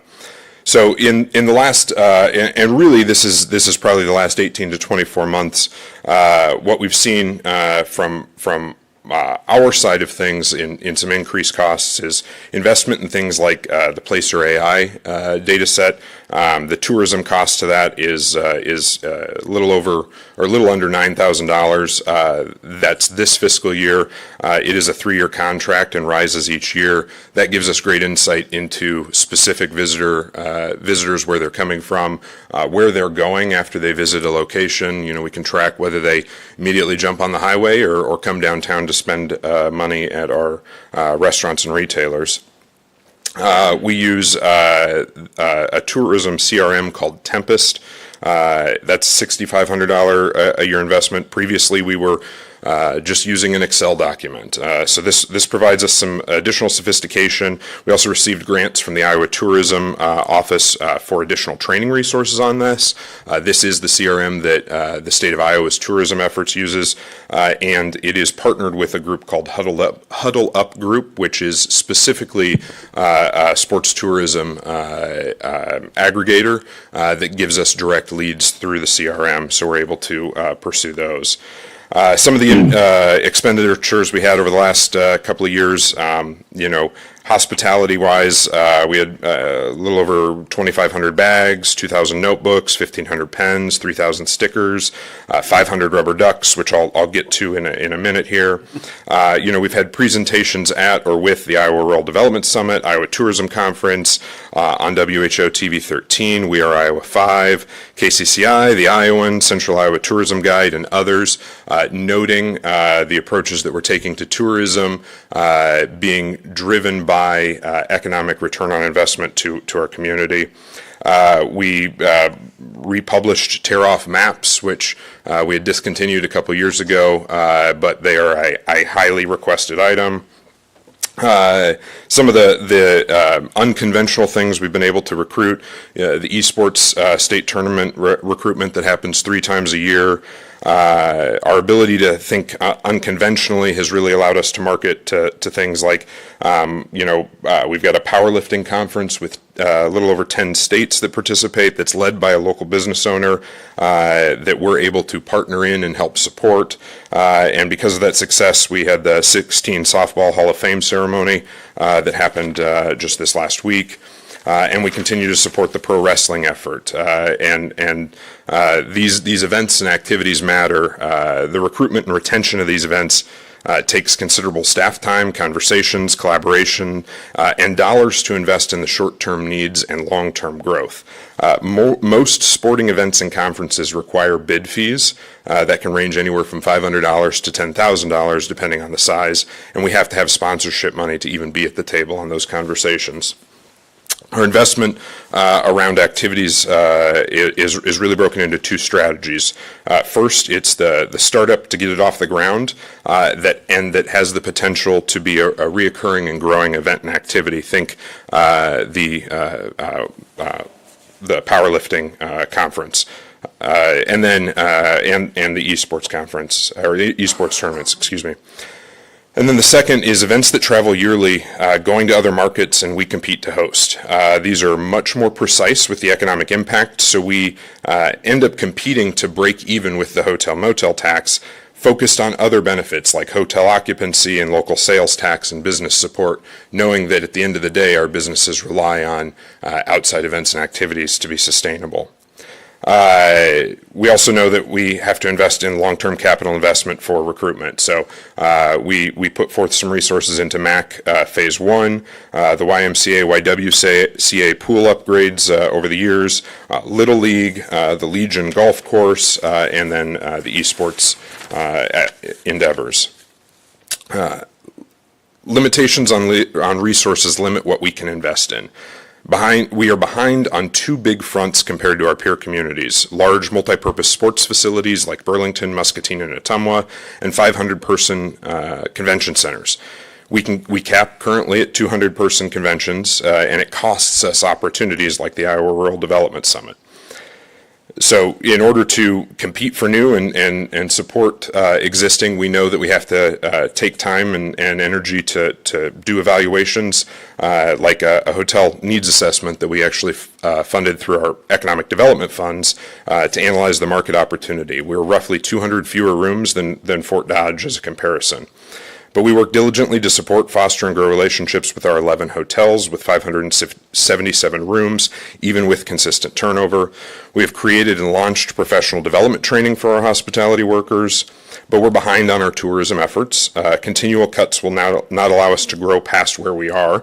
We added a quarter position this year with plans to grow it to a half position in May, and that position really should be an additional full-time to match more closely the staffing levels our peer communities have.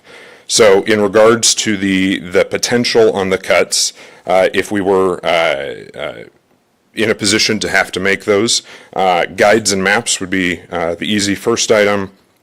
Promotional items, such as things like the rubber ducks, which I mentioned I would get back to.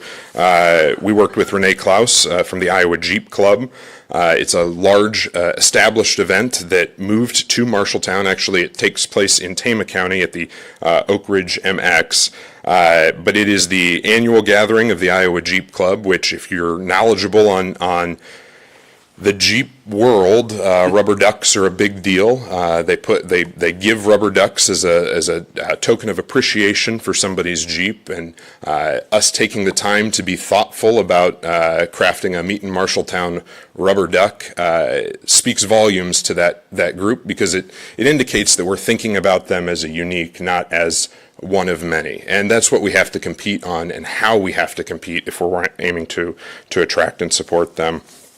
I have a whole host of quotes from different organizations and groups that we worked with, talking about the value of the work that we've done. But, we'll have to cut on our local events and capital project investment and sponsorships and advertising. In essence, what it does is it just makes us harder to compete. I know the budget issues that you all are facing. I've sat in the council meetings. I review all the packets. What I can say is, the opportunity, and what I'll continue to reiterate, is the opportunity is to grow out of these challenges. That we cannot cut ourselves to financial prosperity as a community, and if we want to get back to thriving times, it's going to take growth and it's going to take investment. And I would say that from a tourism perspective, our return on investment has been substantial and can continue to be. But we would ask respectfully that you continue at that 56% funding and allow us to continue to grow. And while we grow, your budget grows as well, as we share in a percentage of that overall hotel motel tax, and you guys collect the local option sales tax related to events and activities that we help draw in. So I'd be happy to answer any questions. I apologize. Dylan Does, our tourism director, was here. He had to get to a band concert, so I will do my best to answer any specifics you may have around tourism efforts. And if I... You're on with me? Yes, Mark. Yes, John, what is the chamber's having assets for Marshalltown, so you can let the people know how much assets you have as a chamber? I'd have to double check on our balance sheet. I believe that we are sitting right around $2 million in total assets. Now, a good portion of that is also pledged funds for a 5-year economic development campaign. Overall, our budget mix sits at about 50% public and a 50% private. So we are, by definition, a true public-private partnership. Our tourism efforts are entirely public funded. Our chamber efforts are almost entirely privately funded. I think the city is a chamber member at $283 a year or something like that. But chamber efforts are almost entirely privately funded. And then our economic development efforts are about 50-50 between public and private amongst all three of those. So how much property does the chamber own in Marshalltown? We own the chamber through the Marshalltown Industrial Park owns, there's a number of parcels out in the Marshalltown Industrial Park, and then 2 downtown parcels, or 2 downtown properties. So why don't we liquidate some of that and use that money instead of coming to the city and lending money? Well, those funds were, the funds that were expended for those resources were privately fundraised funds that were specifically put forth towards that effort. So what's our plan for developing on those properties then? I mean, you'd have to probably, I mean, I can go through each one of our properties that we've got and talk about the development potential on those. I apologize, I didn't come prepared to talk about our land assets to the meeting tonight, but I'd be happy to run through each of those on an individualized basis. Okay. Well, that's Did you have one more question, Mark? Nope, I think that'll do it for now, but I'd like to see, why we can use some of that properties and use that money instead of just having it sit. Okay. Your Honor, I have a question. John, can you let us know what, with the hotel motel contributions, and what other parts of your of the chamber's operations and business and everything goes into your yearly statement, your yearly budget? What I want to know. Like, so it's hotel motel. Yes. And then you get, the membership. Yep. So our organization's broken roughly into thirds. So roughly a third of our overall operations is tourism and hotel motel tax driven. A third is chamber membership, sponsorship, events, and then a third is economic development. And as we look through those program dollars and the resources and the resource allocation, economic development is very, very heavy in staff, very low on kind of project expenditure, specific item expenditures. Tourism is a little bit more driven towards acquisition of pieces like the hospitality items and those sorts, the bid fees, those items, the sponsorships. And then chamber is far less staff specific and much more event and activity driven in the way that those resources churn. Your Honor? I think that's all. Okay. No, that's all. Go ahead. Every vote I try to make up here is about the long-term consequences of it. We need to be planting these seeds. We need to be spending this revenue to generate future income for local businesses and for the city. I think we'd be extremely foolish to stop this agreement. John, I assume you're requesting 56%. That would be the chamber's position on this? I mean, that would be our ideal. Again, we voluntarily took that cut from 67% to 56%. And I should say voluntarily, not knowing how the council would have voted if there had been a specific vote on it. But we did come to the negotiating table with that on the table as an offer, specifically to try to assist the city in alleviating some of the budget constraints and concerns. So we've tried to be a good partner to the city in all this, and hope to help be a resource to help grow these assets overall. Okay. And I think the values of the Chamber of Commerce are pretty well aligned with our economic development that we want to do up here for the city. I'm going to support continuing with the 56%. Your Honor, I have a question for the city administrator. Yes. Carol, what other entities would be allowed with that 50%? Like, is there a way to do different percentages to different entities around Marshalltown that can bring something to the table and help the city? Is that a thing? Yeah, I mean, it would depend on what their scope of services are, if they fit within the allowable uses per state code. As far as tourism and marketing services, I mean, some cities don't work directly with their chamber. They might work with somebody else to do tourism and marketing services. We don't have that expertise internally, so we wouldn't do that. And the chamber has that expertise, so it makes sense to contract with them. But yeah, theoretically, you could do that. Thank you. And I do know one conversation, I may be jumping ahead of you, Councilman Nichols, I apologize. I know one conversation we had last year was the reestablishment of a multi-year contract that really looked at measurables and metrics to ensure positive return on investment and solid utilization of these funds. And it's not ever that it slipped our mind or wasn't a component of something we wanted to bring forward. It was ensuring the city had stability, because at that time we had a city administrator that was not there for much longer. And so now with Carol here as our city administrator, regardless of how the vote goes tonight, our expectation is that we would bring forth a contract that would still need consideration as our current contract expires at the end of June, that we could have those conversations about specific metrics and measurables that you all would like to see. So I do apologize if I jumped in on you there. Your Honor? Yes. So that was exactly one of my questions. First of all, metrics. And second is if we could have like cost accounting for the city's portion of what these things go for before we come to budget time, so that we know exactly, so you've justified your expenses. But I also would like to see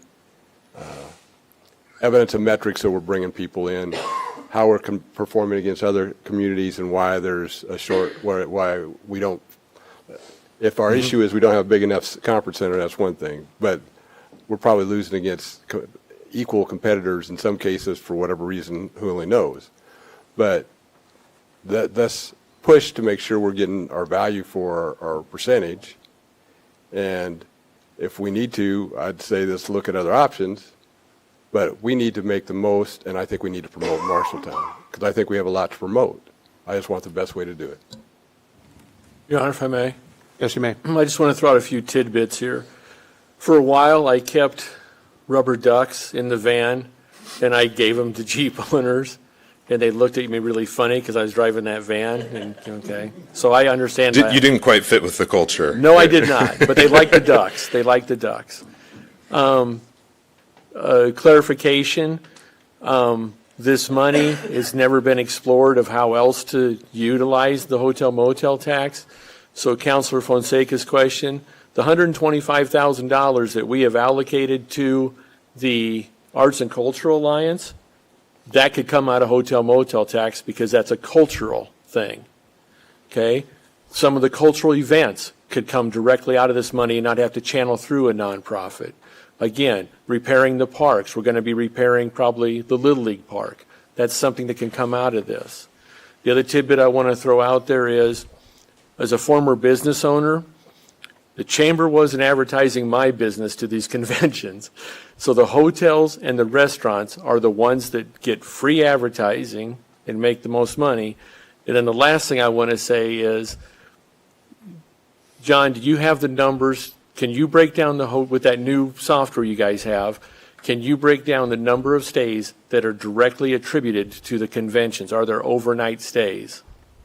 Because part of the argument is that this is bringing money into us and giving us tax revenue from hotel motel tax, but yet you haven't shown us that the conventions are actually bringing in the revenue, or would the hotel stays be the same with or without your efforts?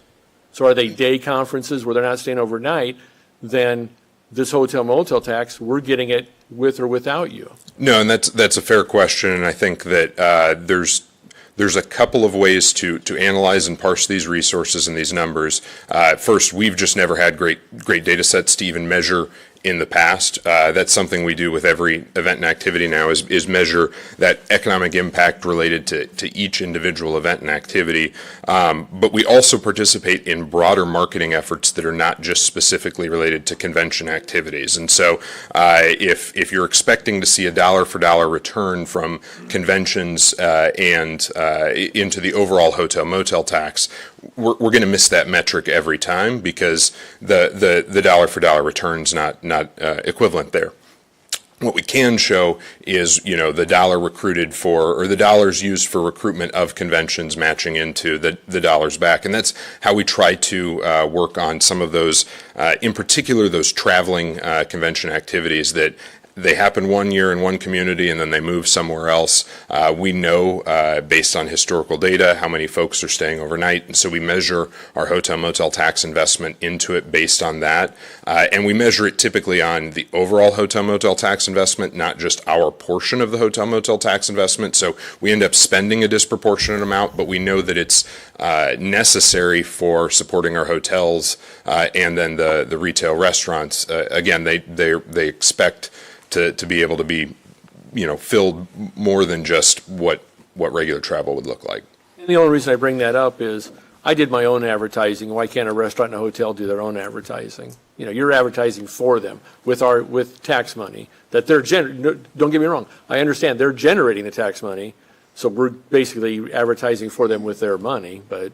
I think the difference is that your market was going to be primarily local always. Their market is local based on who's here, not local based on being local. And so the efforts that we expend with our resources are to draw people into the community. It's still incumbent upon those businesses individually to market when there are folks here in town. And that's something we've explored is bringing forth geofencing resources and trainings for our business owners to ensure that they know how to market themselves appropriately when we have large-scale events and activities here in town.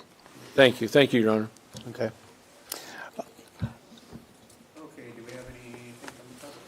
Your mic's not on. Sorry. Your mic wasn't on. Again. Okay, Mark Eaton, 1007 South 10th Avenue. My mic's on. Okay, so something I want to say that I've heard recently with all the national stuff, with USAID and all that stuff, one of the nonprofits that is majorly affected by that is Main Street USA, and we have that brings me to MCBD, which is a Main Street partner. Okay. All right. So I've always argued that MCBD and the chamber are competing chamber groups. MCBD has no membership anymore since the tornado, but we give them $94,000 a year to fund their organization, which now that Main Street USA has problems, we could conceivably roll into the chamber, and that will free up $94,000 for parks or whatever you want. So the other thing too is that one of the things I struggle with the chamber is that they are spending public money. They get TIF money as well as hotel motel tax, about $150,000. They also get money from the county. I think that's about $150,000. I don't see any county business people on their board. I do see all four taxing bodies for the community on their board: the school district, the city, the county. I can't remember the fourth one, but whatever. And according to state code, economic development activity is supposed to be open records, and we don't have open meetings and we don't have open minutes from the economic development that the chamber's doing. So I would like to see them. I don't give them the money if we have it, but we need to have more open records and more open meetings and more open dialogue on the taxpayer portion of the activities. Thank you. Mark, I have a question. So what you're saying is, if you receive tax money, your books should be open. Correct. Okay, now your business received tax money from the federal. Can I walk in and look at your books? Nope, there's no law that says that.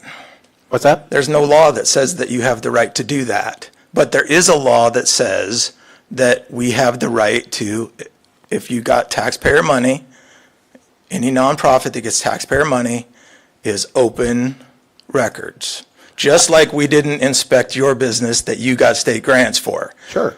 So that's not a law.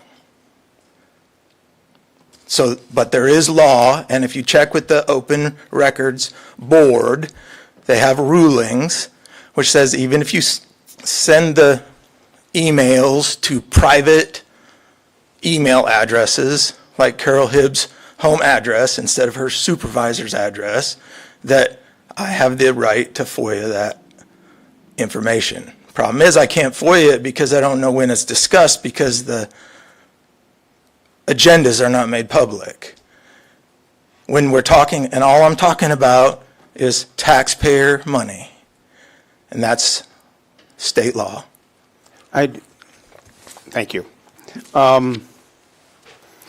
As far as my 2 cents goes, we know in the coming years, with the way cities are, we're going to have winners and we're going to have losers. I don't like to pick on any particular town, but I'm going to bring up Keokuk. Keokuk has lost its 3 biggest employers. Its hospital is shut down. Its population is plummeting. We don't want to be Keokuk. We really don't. I was also on the city council when we passed the local option sales tax. Or not the local option sales tax, I'm sorry, the hotel motel tax. And it was at 90%. John is correct on that.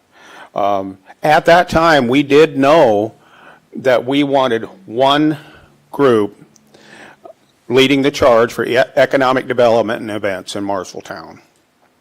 And things just don't happen here in Marshalltown. Some people think they will, and that's fine.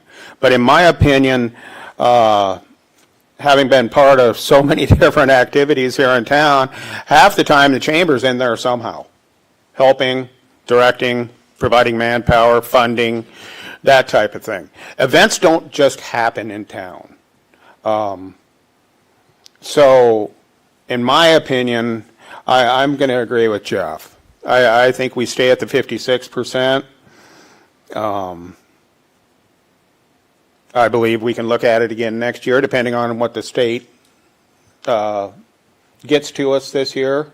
We'll have time to look at that. So that's my opinion. Your Honor, is there a motion on the table? Sir? No, Your Honor. Barry, did you have something? Yeah, a lot has been discussed tonight. So the premise for this discussion is going into the next fiscal year to see what opportunities there are there. We still have an active contract with the chamber. Us making a decision here, we are completely bypassing any negotiations or any in-detailed conversation that we would get from the chamber to see what impact this truly has. I think that would be rushed on our part. If we revert to the 50%, that's $37,500 in savings, or that we get instead of going to the chamber. I would have to imagine we would lose that money through the opportunities that come. We've already lost state high school swimming this year. We have state high school or state YMCA swim this weekend. Hundreds of people. I know the chamber is very prominent in their advertising in the Y pool and presence having there. I'm tired of losing, and that's what it seems like we continue to do is lose events, lose opportunities. Whether the chamber helps us change that course or not, I think that's open for discussion. But us making a decision here, we're looking at dollars and we're not taking in the totality of what could come with any decision we make. Your Honor? Yes. So I would support keeping the promotion at 56% this year as we go through the process. but I would also promote having more open records on the public, how that public money is spent, and metrics on the successes and what we've seen coming in, and at an earlier point in time. Thank you. And to address that, I appreciate the opportunity. So I've been involved in Chamber of Commerce economic development work for over a decade, and every organization I've been a part of has been a public-private partnership similar to what we have here. So the being subject to open records law has never been an item that has been pushed forward as a requirement as it relates to rule of law, either locally within those organizations or at statewide organizations of peers. And so I do have contention with that as a piece of it. But certainly, if there is law that would require that another way, we'd be happy to look at that. In regards to additional open records or open components to this, be happy to discuss what reporting looks like and what that all looks like. As we've continued to promote, one of the pieces as it relates to this public-private partnership is to have the public sector at our board tables to be that observation and additional oversight as it relates to the operations of the organization. And so that is why we have the city administrator on our board, is presumably to help serve in that capacity, in that role, and bring forth anything that would be of concern or question to the city. But I'm happy to explore what that looks like further and figure out a solution that works for all. Your Honor, I need a point of clarification before you call for a vote.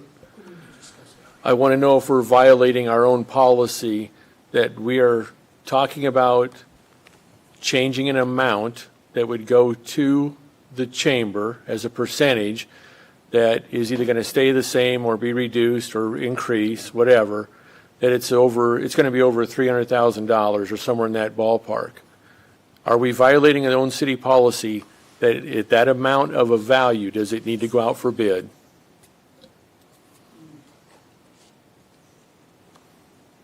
I'll ask Diana to come up and speak to the purchasing policy. So basically, it's a fee for service.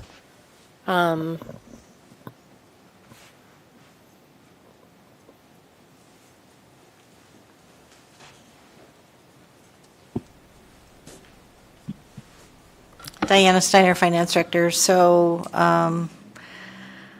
if you classify it as a sole source, you wouldn't have to go out for bid. I think you would have difficulty doing that, but you're not going to hire the Oskaloosa Chamber of Commerce to come in to do that.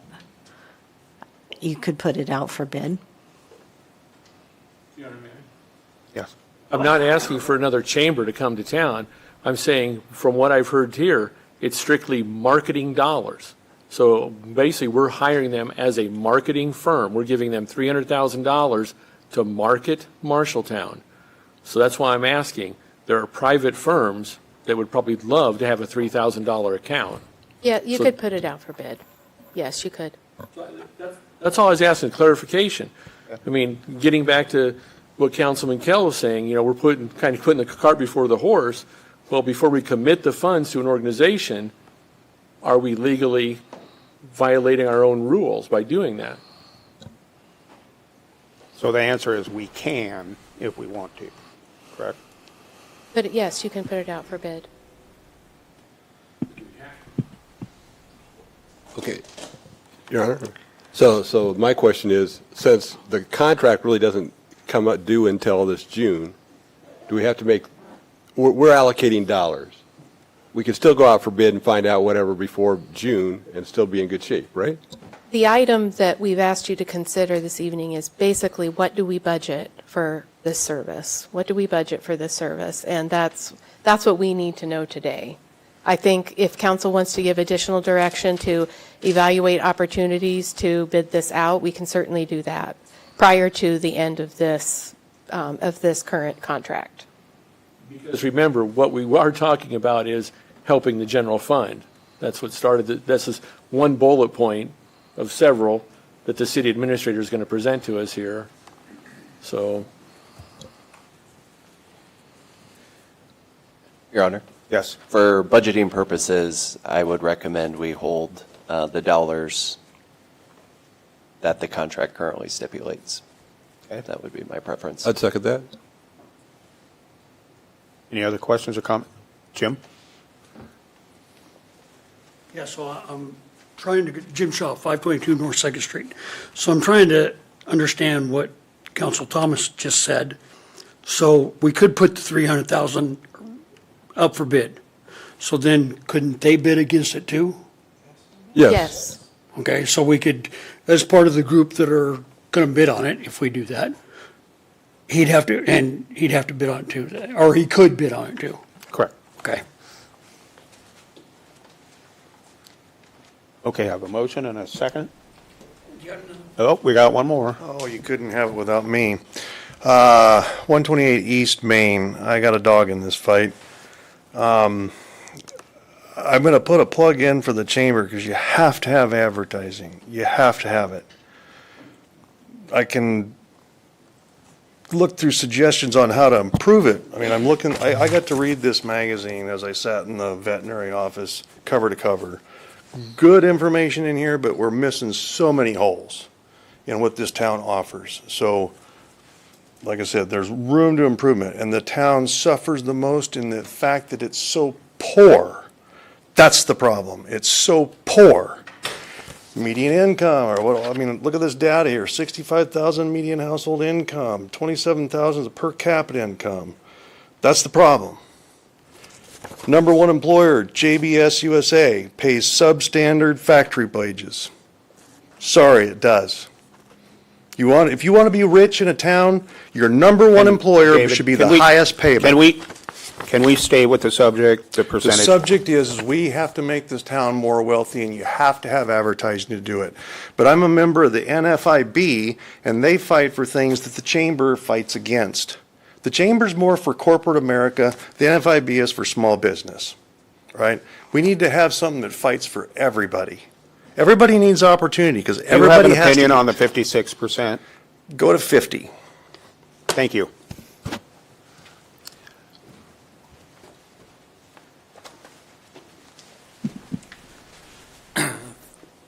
Good evening, Theron Schutige, Superintendent of the Marshtown Community School District, resident, 507 Craig Circle.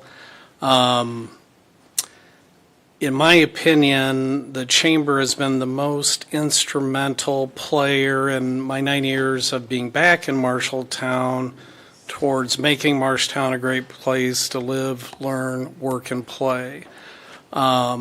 I've had the pleasure of living and working in 4 different communities in the past 40 years in Iowa, Clinton, Iowa, Boone, Iowa, Bettendorf, Iowa, and Marshtown, Iowa. And during that time, I've had the honor to either sit, as I do here, as ex officio on the chamber board, or to be intimately involved in the workings of the chambers through the school district. I can tell you unequivocally that per capita, because some of these communities are more affluent than what Marshtown is right now, most of them are as affluent or less affluent. Per capita, the work that has happened under the direction of Lynn Oberding and now John Hall is bar none the best work I've ever seen chambers do in my 40 years. And I think for the 6% that you're talking about cutting, you just be cutting our opportunity to continue to make Marshtown the best place it can be for people to live, learn, work, and play. These sports championships coming to Marshtown, which is the 3rd, I think, year, and we're looking at potential, or 2nd year, and we're looking at potentially having a longer agreement with that. Would not have happened without the Chamber of Commerce. I'm sure that the Chamber was probably also instrumental in the state swim meet being here, which unfortunately after 20-some years, the Girls Athletic Union made a different direction. I think usually those decisions are often made when people continue to up their game in terms of what they provide for facilities, amenities, or whatever. But knowing that the potential for that situation could come at any time. We've probably spent close to 2 to 3 years working in conjunction with the Chamber and Iowa Valley Community College District to try to position ourselves for a successful bid to host the state cross-country meet, which will do as much, if not more, for economic development than what the state swimming did. And so, as also the leader of the third largest business in this community, employer in this community, the Chamber is instrumental to our ability to hire high-quality people, find housing, which to have the people that we hire hopefully live within this community, and to retain them by providing the amenities that Marshtown was absolutely known for back in the 60s and 70s. And, you know, unfortunately over time, we haven't been able to stay up with that, but what we had at one time, we had a lot more money in the community at that time. But we're starting to head back in the right direction of bringing those amenities back, whether you're talking about the Trails Project, you're talking about the Water Park Feature Project, you're talking about the MAC, which is probably the best small art museum in the country, which needs to be marketed a lot better than what it has been. I mean, there's amazing artwork there that you won't find hardly anywhere else in the country. We're on the right path. I've also been in the position that the city council is and having to make tough decisions and cuts. I don't envy that, and I hope I don't find myself in that position anytime soon.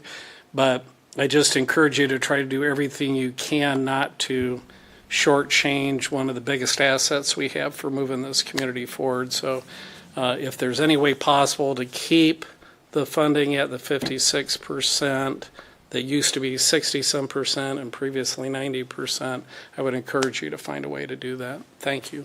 Thank you. Your Honor, we haven't talked about the aquatic center section of this memo.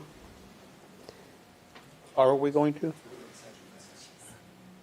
That's next. Okay.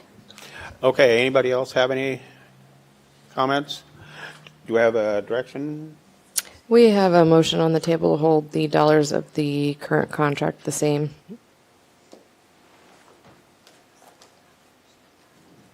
For budgeting purposes. Do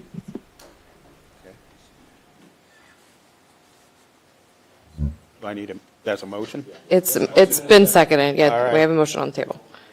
Let's have roll call. Schneider? Yes. Thompson? No. Fonseca? No. Kell? Yes. Lottie Yes. Mitchell? No. Nichols? Yes.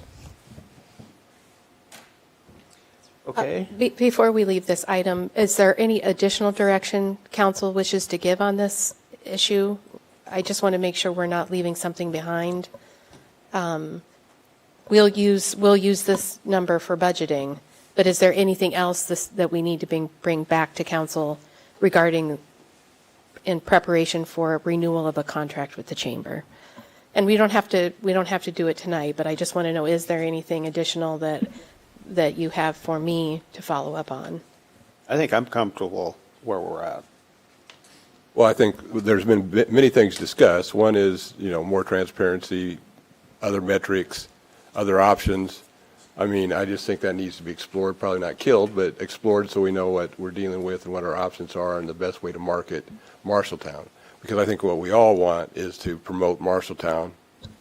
Yeah, so when we go to renegotiate the agreement, I work with John to include he has a lot more tools now than he did before to come up with ones that we would propose to council. So I think we can check that box.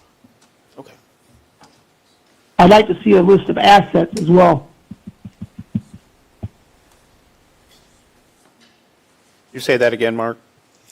Councilor Mitchell. I say I would like to see a list of their assets and financials.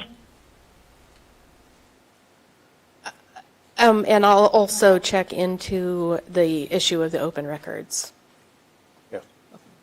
Okay. Thank you. Okay, so where were we? Okay, here we go. So the other item that council asked us to follow up on was an analysis of the budget impact to increasing fees or reducing hours at the aquatic center.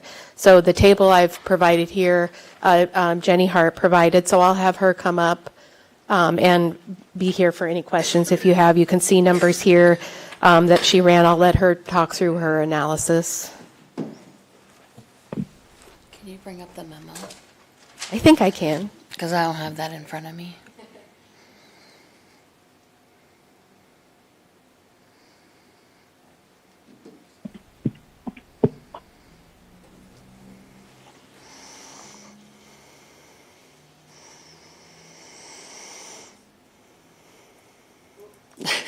A little too fast. Oh, almost there.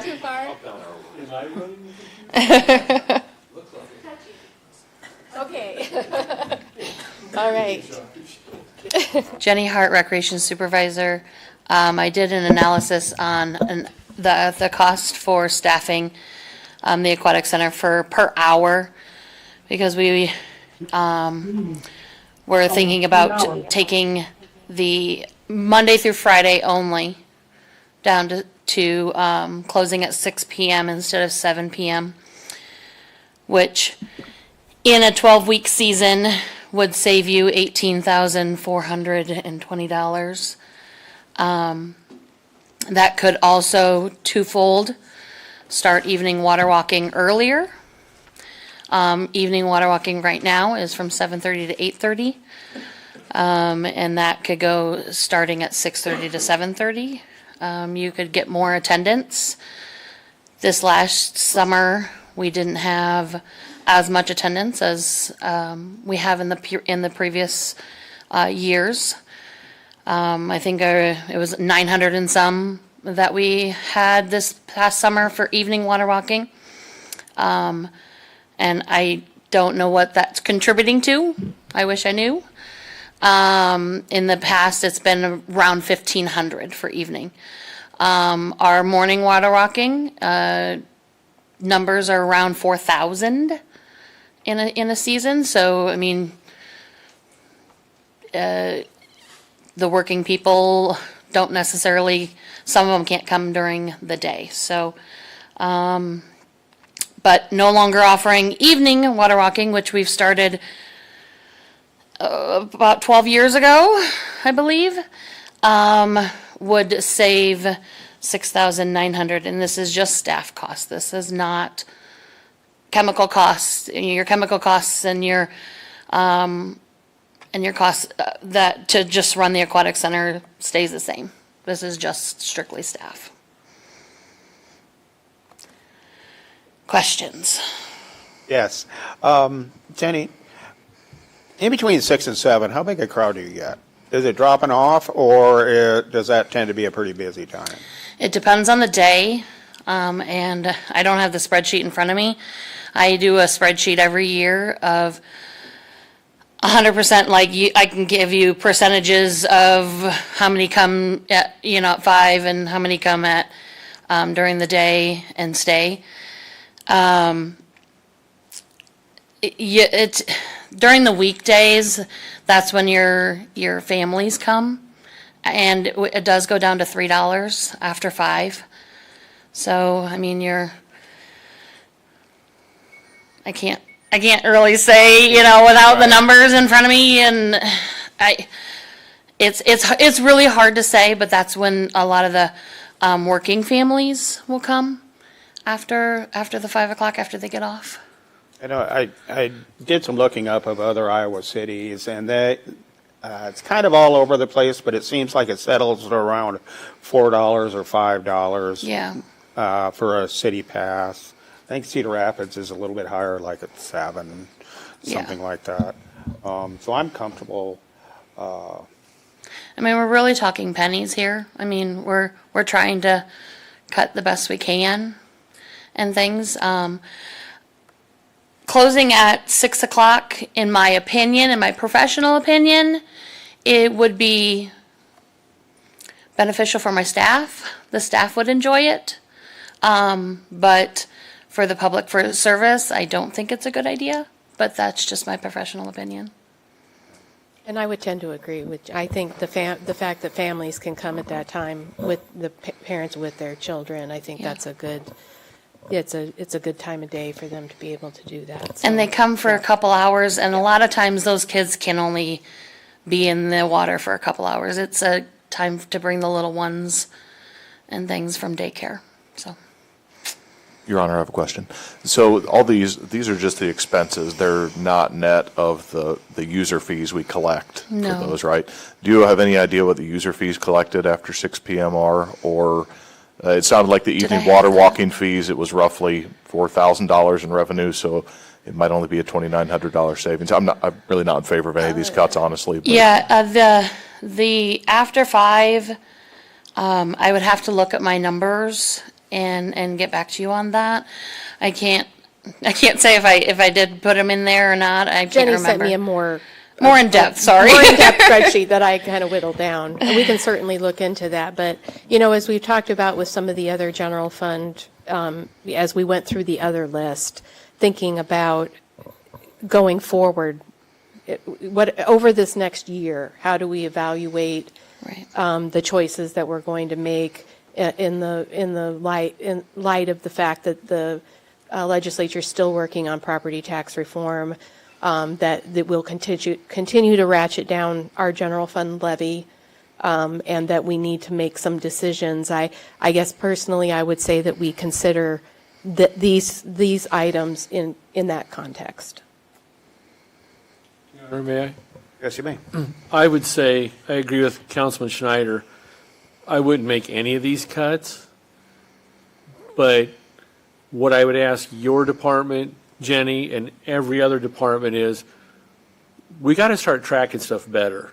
We've got to know the numbers, because we're shooting in the dark here saying, you know, cut this, cut that, add this, add that.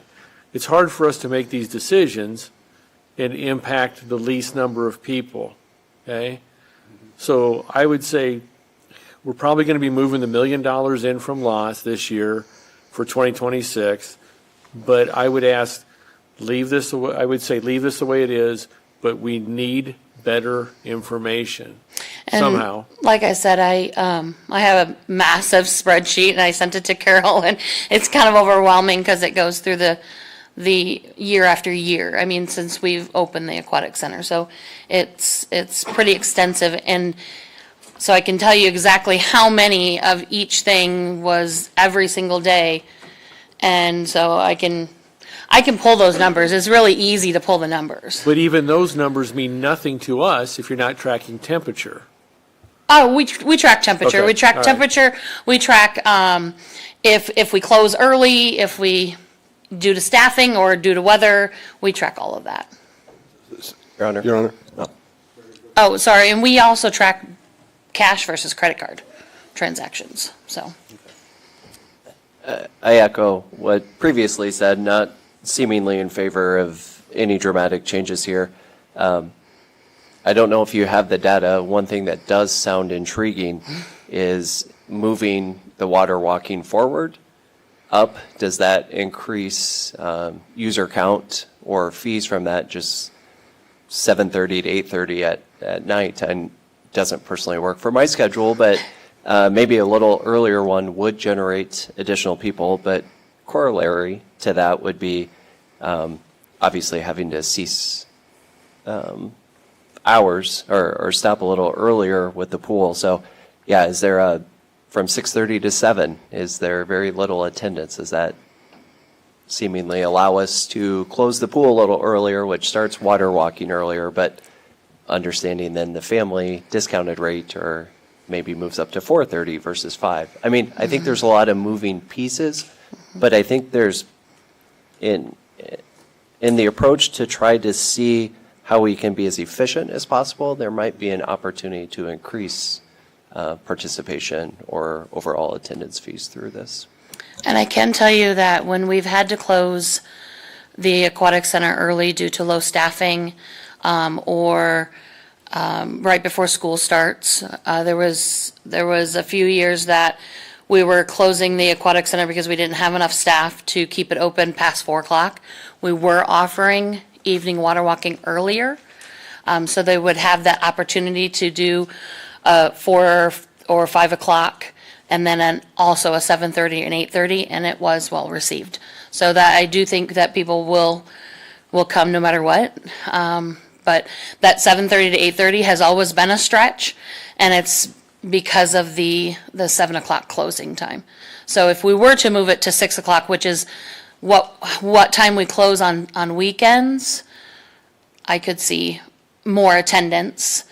So your evening water walking would potentially break even, or make more.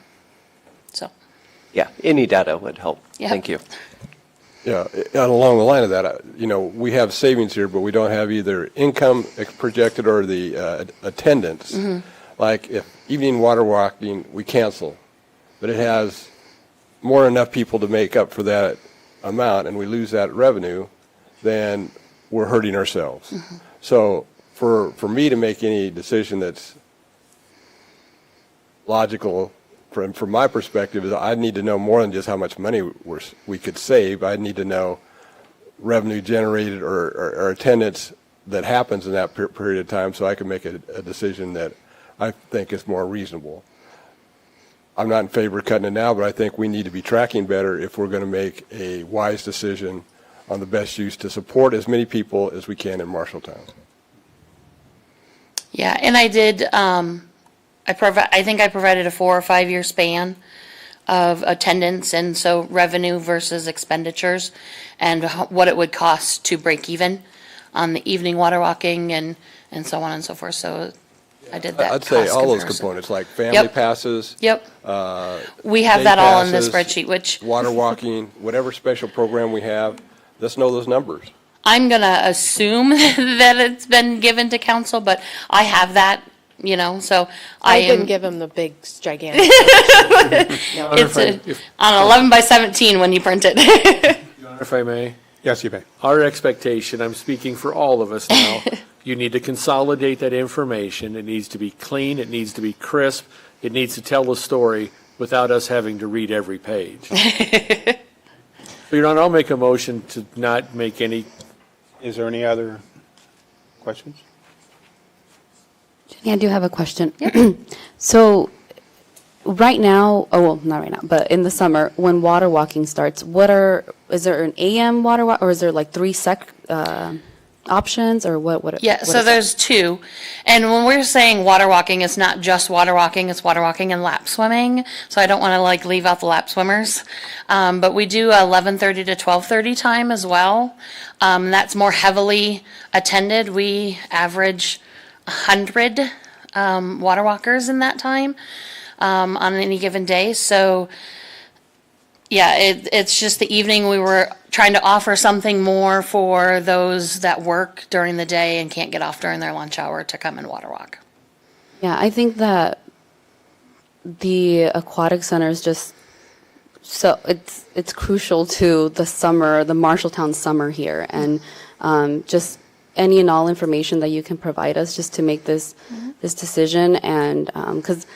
I don't want to see anything cut from here. It's like Well, we're not going to have a choice. Yeah, None of us we want don't to cut anything. I know we don't want to cut this, because without knowing, what it would do, and if it would hurt what we have going with the aquatic center that's been there for a long time. So yeah, I think I'm with the gathering that data and letting us know, kind of giving us that information. Okay, anything from the public? Jim Shaw, 522 North 2nd Street. I can tell by just everybody here, this is going to be an unpopular thing that I'm about to say, because all you're doing is cutting it. And to me, this is just my opinion, I think it ought to be free. I really do. I think this ought to be, you're talking about families coming down at night, okay, so you got $3 times 4, maybe 5. So they're spending $12, $15, $20, whatever it is. There's families can't do that every night. They do it one day a week because you just took $20 out of their pocket. Okay, and we have a poor population, we have a poor town, but I I can't tell you the number of times I've driven over the viaduct, looked down there, and wonder why it's not free. It just ought to be a thing we give to our community. So that's my unpopular opinion. And when I was looking around at different communities, I didn't find one that was free. That's not saying that there isn't one out there, okay? And otherwise, other people that are saying that we're a poor community, there's 964 cities in Marshalltown, or in Iowa. Marshalltown ranks not quite in the top third for income. And that's according to the state of Iowa, whoever crunches all that. So when people say we're a poor town, it's compared to what? Our income is just not quite in the top third. We're like 300 and something, but that's neither here nor there, I guess. Degree 128 East Main. The free thing is kind of neat. Just asking, is there a summer pass a family can buy? Is it cheaper to do it that way? Can you give discounts, a big discount, so more people can do it, get more bodies in there? Be nice. There are communities that they work with other local nonprofits to offer basically families that qualify for free and reduced lunch can get a discounted pass. And that, we did that in my previous city, and we worked with a local nonprofit to facilitate that. It was a nice program that they had, yeah. Okay, because like I said, it's a neat park. I'd like to see it open for as many people as possible to get used, because if it's there, use it. Okay.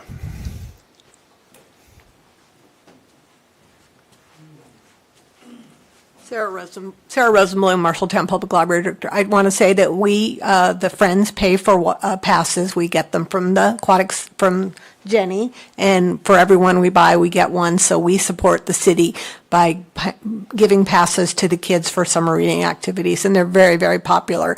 We always have to buy more passes than we think. And I will say, as an infrequent water walker, I like the idea of a little earlier, because when you start to do that, as August rolls around, it starts to get darker by 7:30, or 8:30, I guess. So I think having it a little earlier would be great, and I would definitely probably water walk more. May I recap? May I recap, or do you have Yes, something please. else? So there were 3 questions in the memo. One was, does City Council want to reduce the percentage of hotel motel tax provided to the chamber? And what I gleaned was no, for budgeting purposes, no.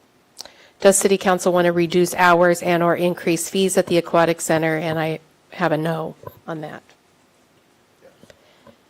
There's one final question. Does City Council want staff to review any other areas of the general fund? We will bring back the general fund next week, or not next week, at the next meeting. So is there anything else you want us to look at before we do that?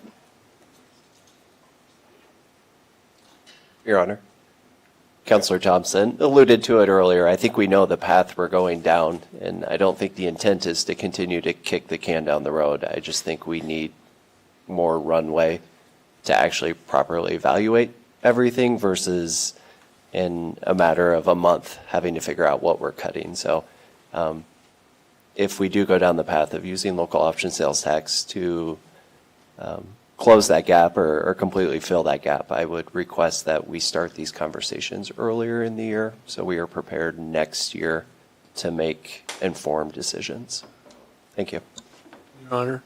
Yes. And I'll echo that, because we've had some side conversations all of us had about at the end of the year, the balance at the end of the general fund. We're moving money at the beginning, but there's a balance at the end. What Councilman Kell said, we can have these conversations all year long. We can put them into some shorter insert different topics. That's what I wish we would have. Just exactly what Councilman Kell said. Let's pick some, let the city administrator and her staff pick some topics, some subjects, so we can be ready for next year after the state pulls the rug out from under us. Yeah, we could do it sort of like a department by department kind of thing. That would be probably a good way to go about it. every couple months, bring a department forward, talk about efficiencies, opportunity. We can do that. That'd be some good discussion items. Your Honor, one more thing before we go into closed session. I think all the department heads that stayed through this long meeting, they don't have to come to work till 10 tomorrow. Correction. Yeah. You know, the city does, we just provide services to our community through taxes. And, you know, the swimming pool is a service. Same thing that we do. Basically, we do what people don't want to do on their own. So with that, I'm going to call the meeting adjourned. No, this church, closed session. That meeting is adjourned. Now we're going to have a motion. Okay, I need a motion to go into closed session. So moved, Your Honor. Second. Yeah. Yeah. Roll call, please. I need to read the caveat first. We be going into closed session pursuant to Section 21.5 subsection 1, paragraph C of the Code of Iowa to discuss strategy with counsel on matters where litigation is imminent, where its disclosure would be likely to prejudice and disadvantage the city in that litigation. The city of Marshalltown has an attorney-client relationship with Lynch Dallas PC by Council Resolution 2022-161 approved on June 13th, 2022. There may be council action by motion follow the closed session if directed by a city attorney. I'll now call the roll. Mitchell? Yes, here. This is a motion to go into closed session. Nichols? Yes. Schneider? Yes. Thompson? Yes. Fonseca? Yes. Kell? Yes. Lottie Yes. We'll wait until the room is closed. Is he joining on Zoom? Is he joining?